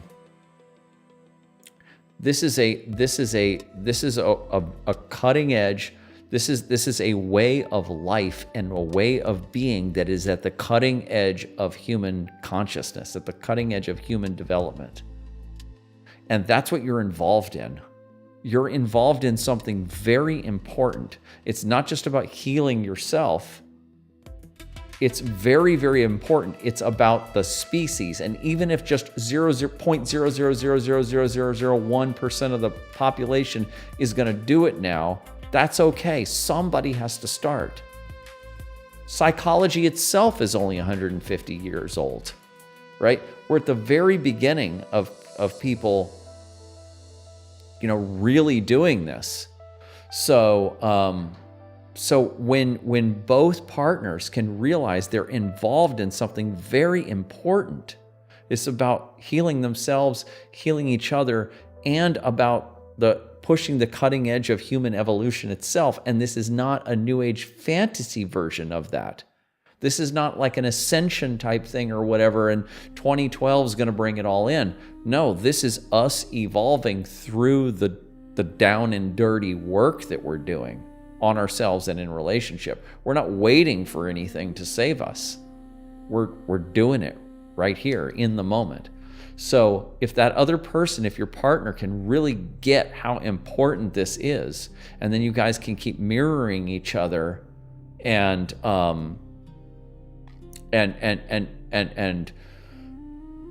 just keep qualifying the relationship in these greater terms, then that can help to strengthen the container and make it more serious. So Dana says, I feel like my darkest shadow work I need to address is my resistance to self-discipline. You guys are doing exactly what I want to do here on this show, is you're being intimate with me about your stuff. And you're doing it, in public with me here. This is where it's at right here. So thank you so much for doing that. This is what makes the program important and what makes it good. Me just talking about the subject for an hour is cool, but this is where it's at. So thank you. Your resistance to self-discipline. Well, I can actually look at my mother as an example of that, and I have some of that. And I can look at how my mother had, my mother's mother was very on her about being, tidy and clean and all of the, my mother's mother had a strong animus in a way, you could say. And so she was, and because her own father wasn't that present, he was a jazz musician. He was just like out, or playing golf or whatever. And so my mother's mother was kind of doing the discipline and stuff. And my mother she resented that and didn't want to listen to her mom, and pushed away from the ordering and all of that kind of stuff, to the point to where it formed a complex in her that hates self-discipline. It hates sticking to things and following through. This part of her, I call it a puella. It's a Jungian term for eternal child in a woman. Puer in a man, puella in a woman. A child part that just does not want to apply any discipline. And so you've got to work with this child part. You've got to talk to her and make deals with her. And like Melissa called hers Playgirl. Playgirl just wanted to play all the time. But Melissa, Melissa had some good self-discipline though. She didn't have this problem with self-discipline. But so you've got to talk to your parts and work with your parts and stuff, and do some compromises with them and stuff. But some of this is the parts, some of this is the eternal child, the puella, and she just wants to play, and she gets off on being a free spirit. And you have to have it to be an artist, to be an alchemist. You have to have some of that free spirit. You have to have a lot of that, and all of that. But you do have to figure out like what your most core priorities are, and you have to bring some warrior energy into it. So this is where we could kind of talk about like Robert Moore's, archetypes of the royal, the king, the queen, the warrior, magician, and the lover. And I want to send you ladies I'm going to find it while we're talking right now. I'll put in the chat a link to a document by Sheila Foster, which is the 4 archetypes of the sacred feminine. And you can look at the Amazon in there. I've shared this in prior broadcasts, but let me pull it up right now for you. let me find this. And just real quick, they'll take me a minute, and then I'll get back to what we're talking about here. Because here, it's in ebooks.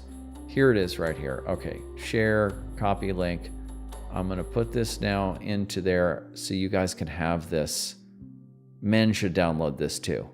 Back to here, and let me put this in the chat. Let's see if this works. Oh no. Oh Christ. It doesn't want to it doesn't want to let me paste a link into the chat from my side of things. So let me go to the, another way to do it, and then we'll get back to, I'm just going to put it in the YouTube description right now. I'm on my own chat, and let's see if that'll work. Yes. Okay, I just posted a link in the live YouTube. Let me come back to me now. So that is the sacred archetypes of the 4 archetypes of the sacred feminine, or whatever, Sheila Foster. Take a look at that. That relates to the work of Robert Moore, his work, or his book, King, Warrior, Magician, Lover. But this is a woman's version of it that comes right from Toni Wolff, one of Jung's partners.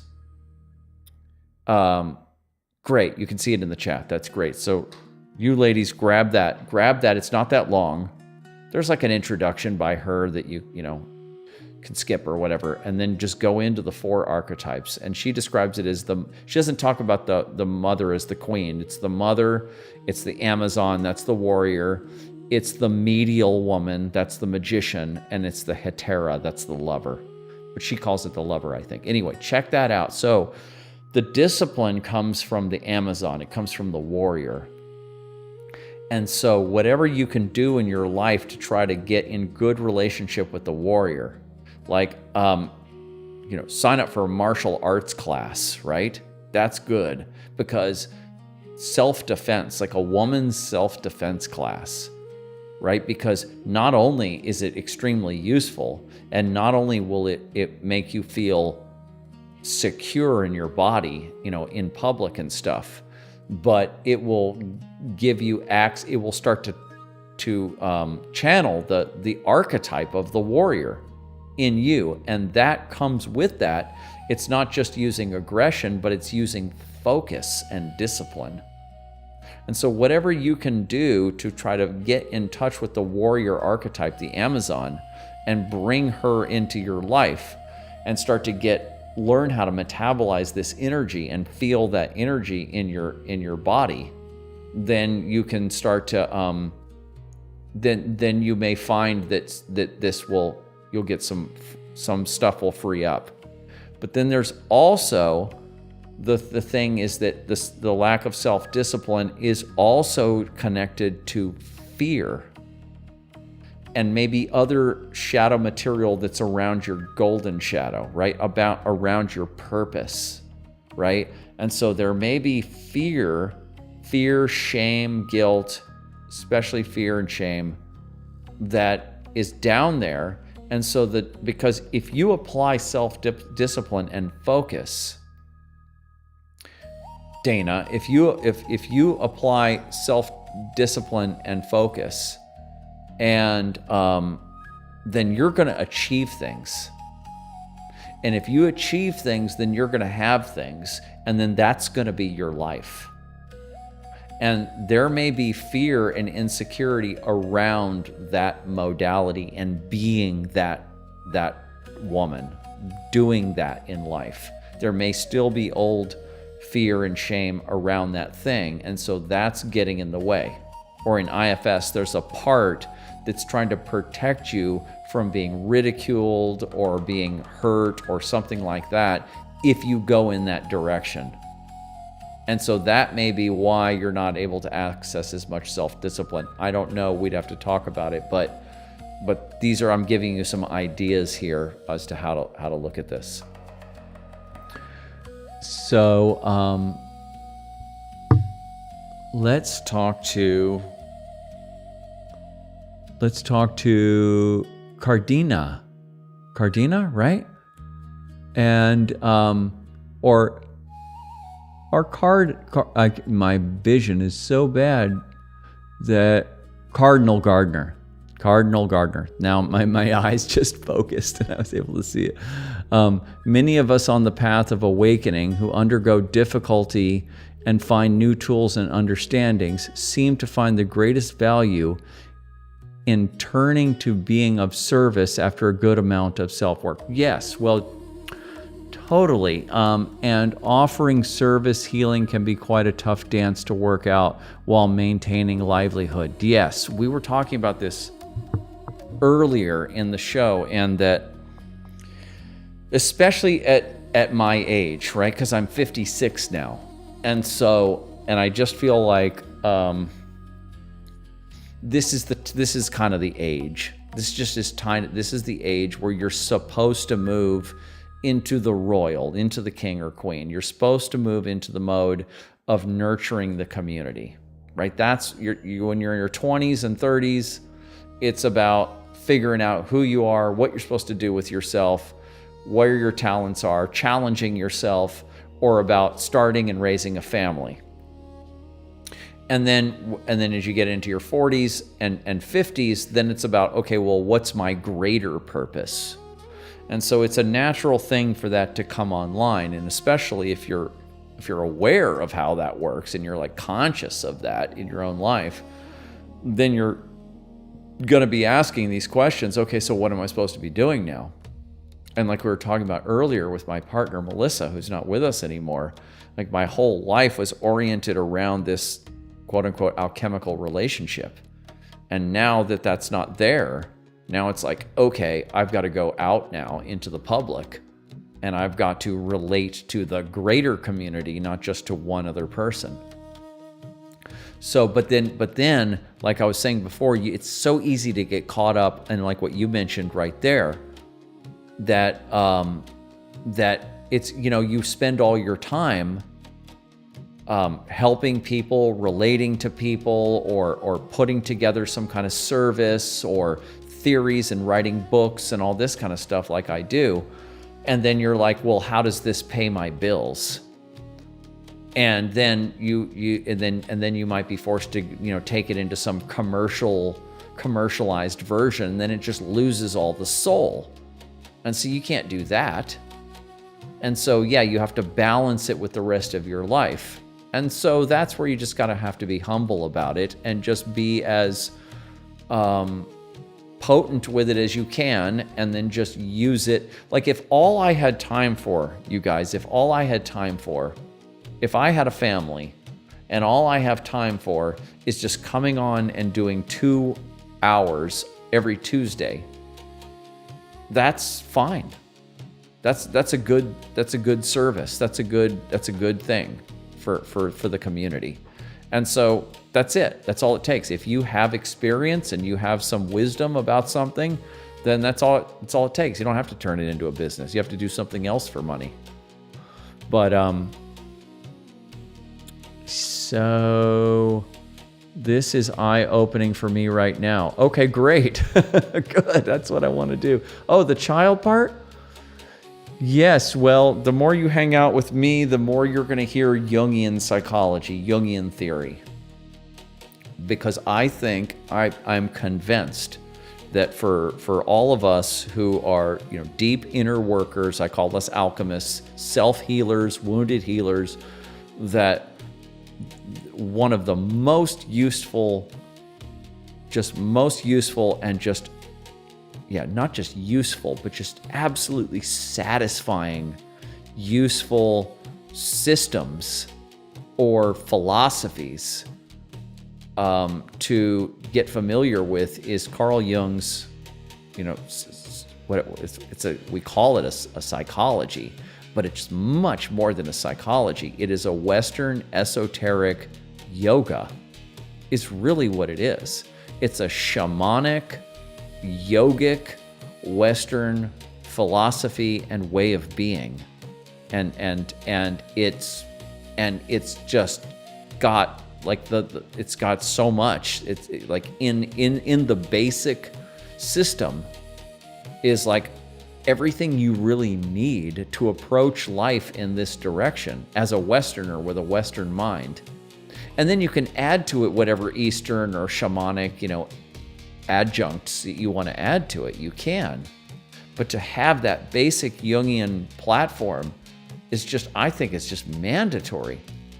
And it's hard to get into. It's so deep and so rich that it's like, it's taken me, I've been looking at it for 20 years. And I only now feel like I could actually, really talk about it with some level of feeling like I know what I'm talking about. Because I had to live it. You don't want to just learn this stuff and not live it.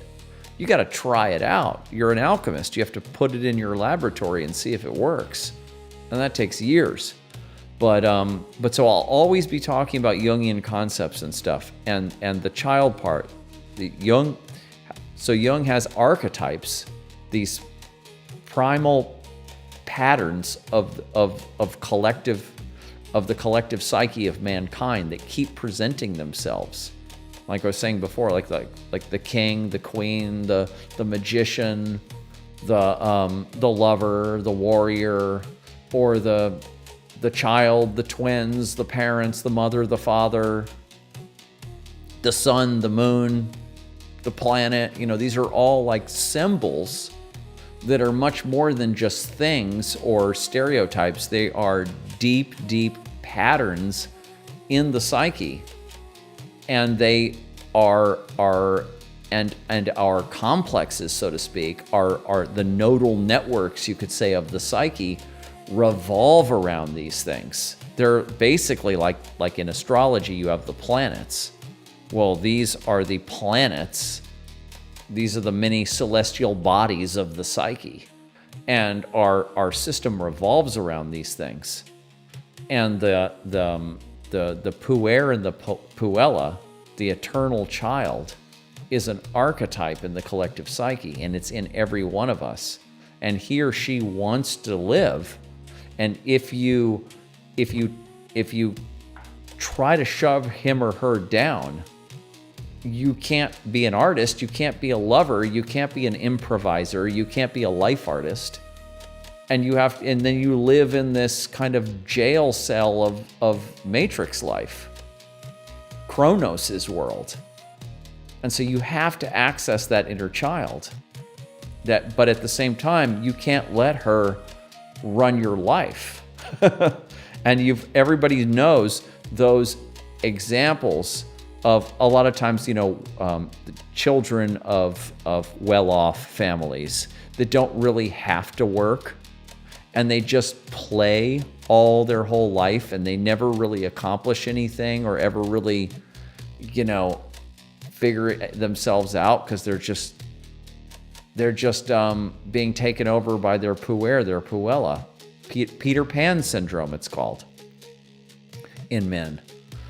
So you have to have a relationship with Peter Pan or a relationship with Playgirl, but you can't let her run your whole life. And so it's always with these things, it's about balance. It's about finding these archetypes and then finding a way to balance them and honor them without them, because these archetypes are also, the Jungians talk about this, these archetypes are amoral. They don't care about your life. They will ruin your life, like an addiction. If these archetypes get hold of you and just start running you, like you can see this very clearly with the warrior archetype.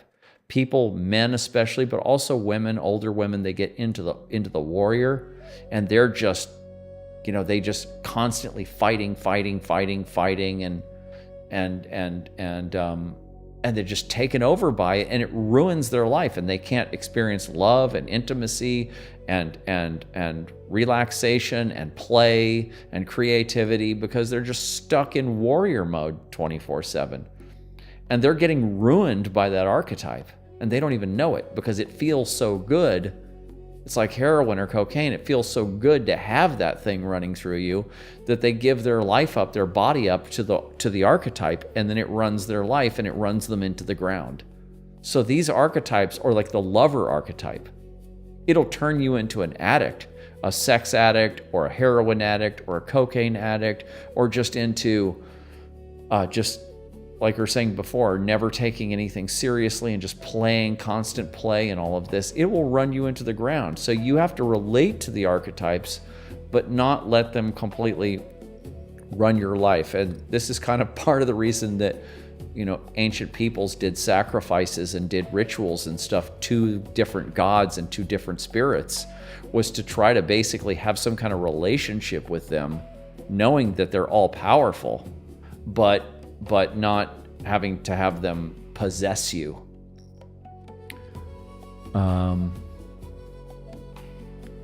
Dana says, yes, because I know a lot of good habits, routines that I want to adopt, but I struggle to continue to do them with regularity over the last 10 years.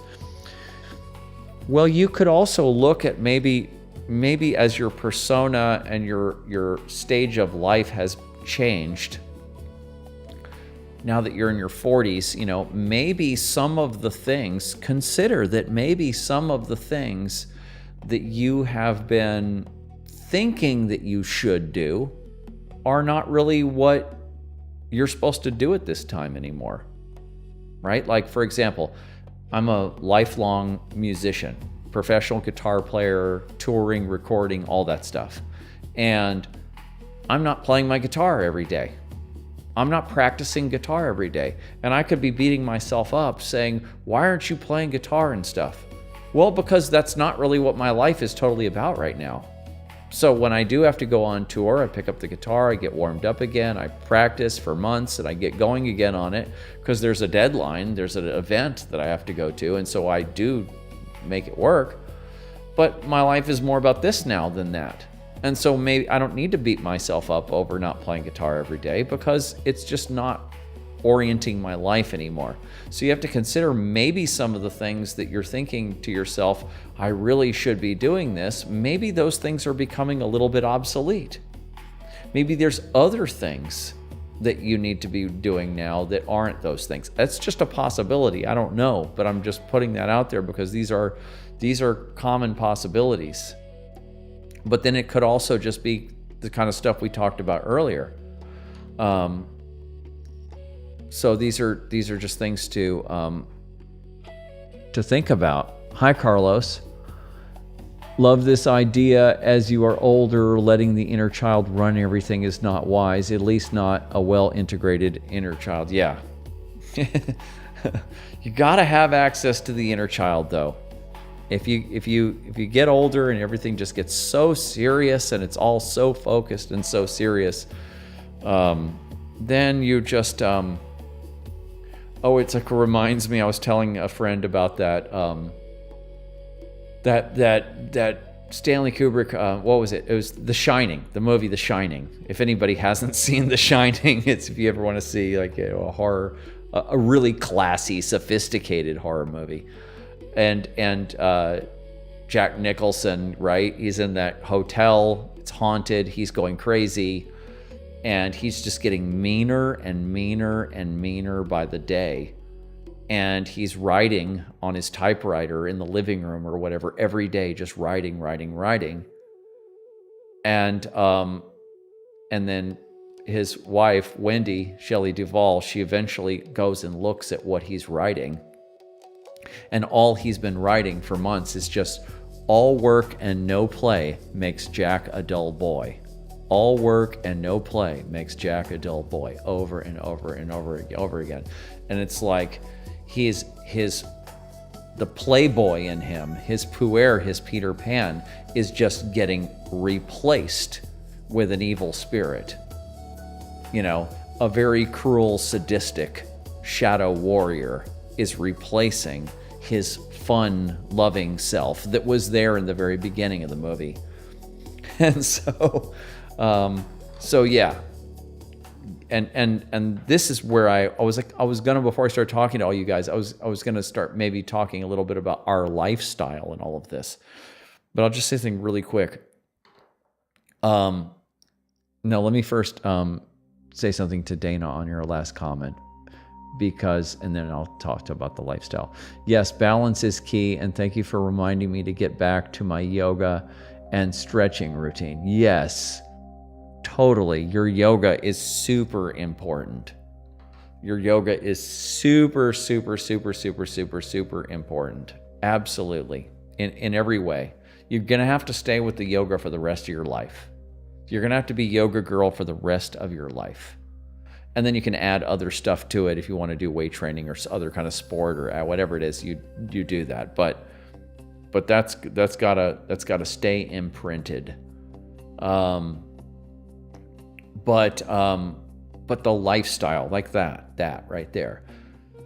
The thing is with this path is we have to basically, most of society is doing. We're Westerners, all of us speaking English in here. Carlos is in South America, but he's got great English. He's a Westerner still. And we're all programmed by the Western mindset. But even the Chinese and Indians are now. So it's like everywhere except for the indigenous people. They're the only ones left that aren't programmed by all of this striving and career and success and money and my pension plan and my retirement home and all this, whatever the hell it is, all this kind of stuff. And it's just the matrix, we call it. It's just a whole world of attitudes and values and priorities that basically they build this materialistic civilization. It's as if there was a program that was installed it's like it came with the prefrontal cortex, and it says build a technological society. It's like we were injected. It's like the theory that we were mixed with aliens or genetically implanted or whatever. I'm not saying that's real, but I'm just saying it's almost like that is real, and that we were said, okay, you guys, these cavemen, now you have to develop this technological culture, and it's gonna take you 10,000 years to do it. Get going. Square off everything. Make everything fit in a timeline. Make the calendar all this way and do all this and just square the world. Just square the circle, square the world. And don't worry about all the feminine stuff. Just work with this orderly masculine principle. And then you will create this technological society. For whatever reason, bring AI online or whatever the hell the reason is. So we're going to probably find out. Or maybe not. But so it's like that whole thing apparently was necessary, and everybody signed on to it, and all the religions and everything, and everybody signed on to it, and then we got sucked into this path as humans and as Westerners. We got sucked into this path, and now we're just born into it, like in the Matrix. You're born into a pod, and there's nothing, you don't know anything else. You know what your family and culture gave you. You know the Matrix. You know this system. You know these attitudes and these priorities. You know these philosophies and this politics. That's what you know, and so that's what you operate in. And then there is this path, the shamanic path, the individuation path, the alchemy path, right?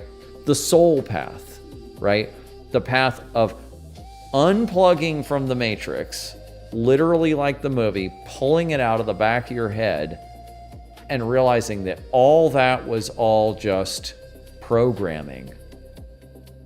And then it's, well, then you ask the question, do I have my own internal programming? Is there like a core of me that is not collective? Is there a core in me that has not come from the Matrix? Do I have a part of myself? Do I have a soul code that came in my incarnation, for example, that doesn't have anything to do with the Matrix? Or it's basically having to operate within that or around that, but it isn't made of that. And if I do, that divine spark, that Gnostic divine spark, if I have that, How do I get in touch with that? Where is that? What does it sound like when it's talking? What does it sound like what does it feel like when it's speaking, when it's directing me? How do I tune into that divine spark, to that soul code, my own unique soul path, daimon, the Jungians call it, vocation. And then how do I grow that? How do I clean all the crap that's around it, all the clutter that's around it, and all this collective scripting that's all over it? And then all the wounding and all that kind of stuff that came with it from my parents and everything. How do I clean this diamond off and then get it into my consciousness and then do something with it in the world despite the matrix? That's what we're doing. And so it's like you have to keep looking back at the matrix and going, that's not me. That's not my path. That's not me. That's not my path. That's not what I'm doing. That's a collectivist path. That is there to build technological civilization, patriarchy, whatever we're going to call that. That's a purpose. The greater human is doing that. I'm not saying it's bad at all. It's doing what it's doing. But then there's the imaginal selves, then there's the alchemists, then there's the ones who are the outsiders who are breaking off of all that and starting something else that might take thousands of years. And maybe other humans will plug into AI and some other thing will happen, but then we'll have this other race, Melissa called Homo Bilancia, balanced mankind. So we're doing something else.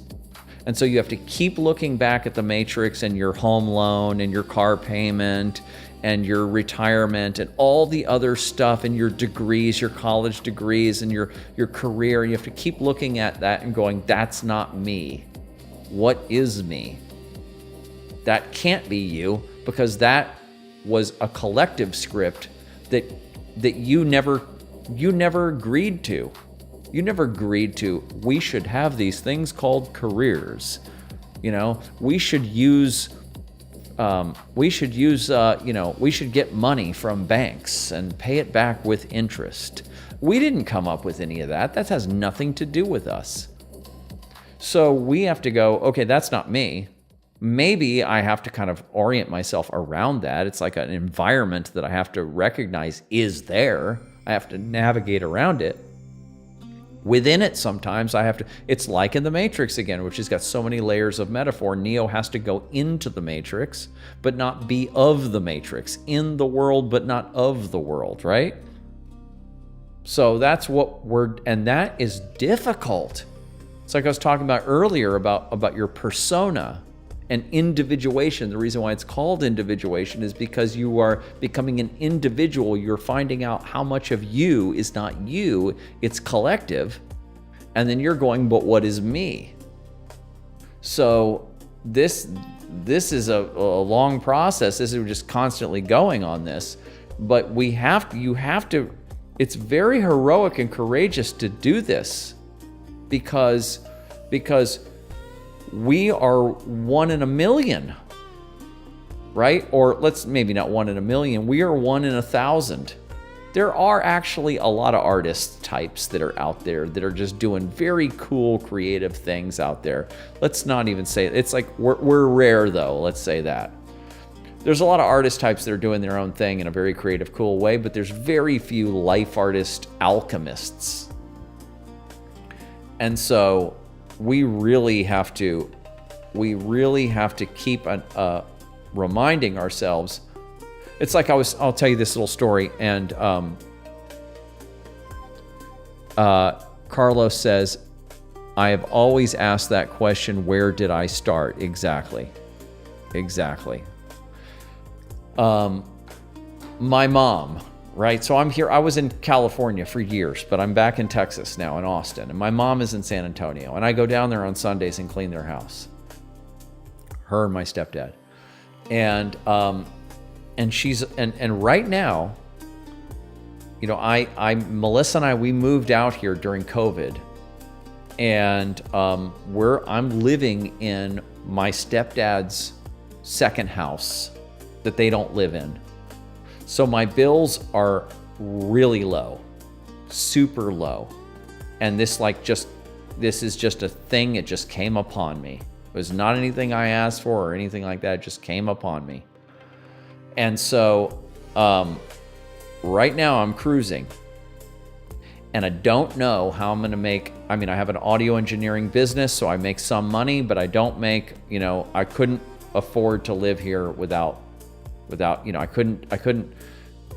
I would be back in California in a live-work loft with my studio and my apartment, my kitchen and everything all built into one place in like an industrial neighborhood. That's where I was living before, like an artist compound, basically. That's how I would live. Keep my bills really low. And then do my engineering business and do coaching and that kind of stuff. And that's how I would do it. But now I'm over here and I'm living in this kind of plush house. And my mom looks at me and she's like, well, what are you going to do? Like what if you can't, what are you going to do? Like if we move into that house, or what if you can't, do this for the rest of your life? And I'm like, no, I know I can't. I'm just in this space right now. Well, what are you going to do? Do you have a bunch of savings, or how are you going to figure it out? And I'm like, I don't know. I'll just figure it out. And she's like, what do you mean? How is that going to work? And she doesn't get that I'm an extremely resourceful person and I just always figure it out. She doesn't get that. And I don't eat, I never live on the street. I don't sleep on people's couches. I don't eat bad food. I take care of myself. I always figure it out in a way so that I'm always healthy and clean. No matter where I am in life, I'm healthy and clean and in a safe environment. I always figure that out. So I can always just keep doing the work. I can always just enjoy my life. But my life does, change a little bit. And she doesn't get this improvisational life artist way of living, because there's so much programming that's like, you have to be worried about what your next move is going to be. Right? And I'm just like done with that. I'm just like, no, I don't worry about that. If I ever was in a situation where I needed to get another job or blah, blah, blah, I would just knock on doors and figure it out. So why am I going to worry about that? My whole value system of life is completely different. And the way I navigate the world is completely different. And I go on tour with my band and I travel internationally and I just have a cool life. But I just figure it out. And most people can't imagine that. And so, but those of us who are on this path, we can imagine that and we can do that kind of thing. I thought I would tell you guys that to give you kind of a little bit of perspective about how I kind of think about, the matrix and interfacing with the matrix and stuff. So everyone, so this was really good conversation, you guys. And I really appreciate the, I think 3 new people that have come in here tonight. And thank you guys for coming in here and hanging out with me. And I'm on here every Tuesday night at 7:30 p.m. Central, which is Texas time. And then I usually go to 9:30, but when there's a good conversation, I hang out longer and stuff. And so if anybody has any questions or comments they want to put in before we go ahead and do that. And then if anybody has, because I can hang out longer if you need to, but and then if anybody wants to get in touch with me, shadowtechalchemy.com, or find me on Facebook, Colin E. Davis. And what else? And then if anyone came in late and wants to watch the earlier part of the show, please do. And then if anyone knows any other alchemists, you probably don't know more than one other person that would really gel with this, if you know anyone. But if you do, feel free to turn them on to it. And like I was saying earlier in the show, I'm moving this into, I'm moving in the direction of having a center, right? Having an actual curriculum and actual, I'm starting with workshops. I'll be doing workshops here in Austin starting probably about 2 months from now. I'm like just now about to book my place for that and start experimenting with doing in-person workshops in this town, because I've only been back in Austin I've been here for 5 years actually, but see what it's like and what the quote unquote spiritual community is like here. And so we're going to see, but I'm moving in the direction of really turning this into a proper curriculum and having, even more support than just these shows, and doing workshops and all of that. So I'm going in that direction. And I talked about all that in the beginning of the show. So, okay. Thank you guys. Let me also, if anybody wants to see the movie about Melissa, melissamarimovie.com. Just send me a message. I'll send you the link. And that website directs to her music website, so you'll get to see her music is on there and stuff too. But is there anything else I need to say? I think that's probably it. I think that's probably good. So thank you guys, and I hope to see you next Tuesday. And have a great week, and we'll keep it going. Okay, see you guys later. Bye.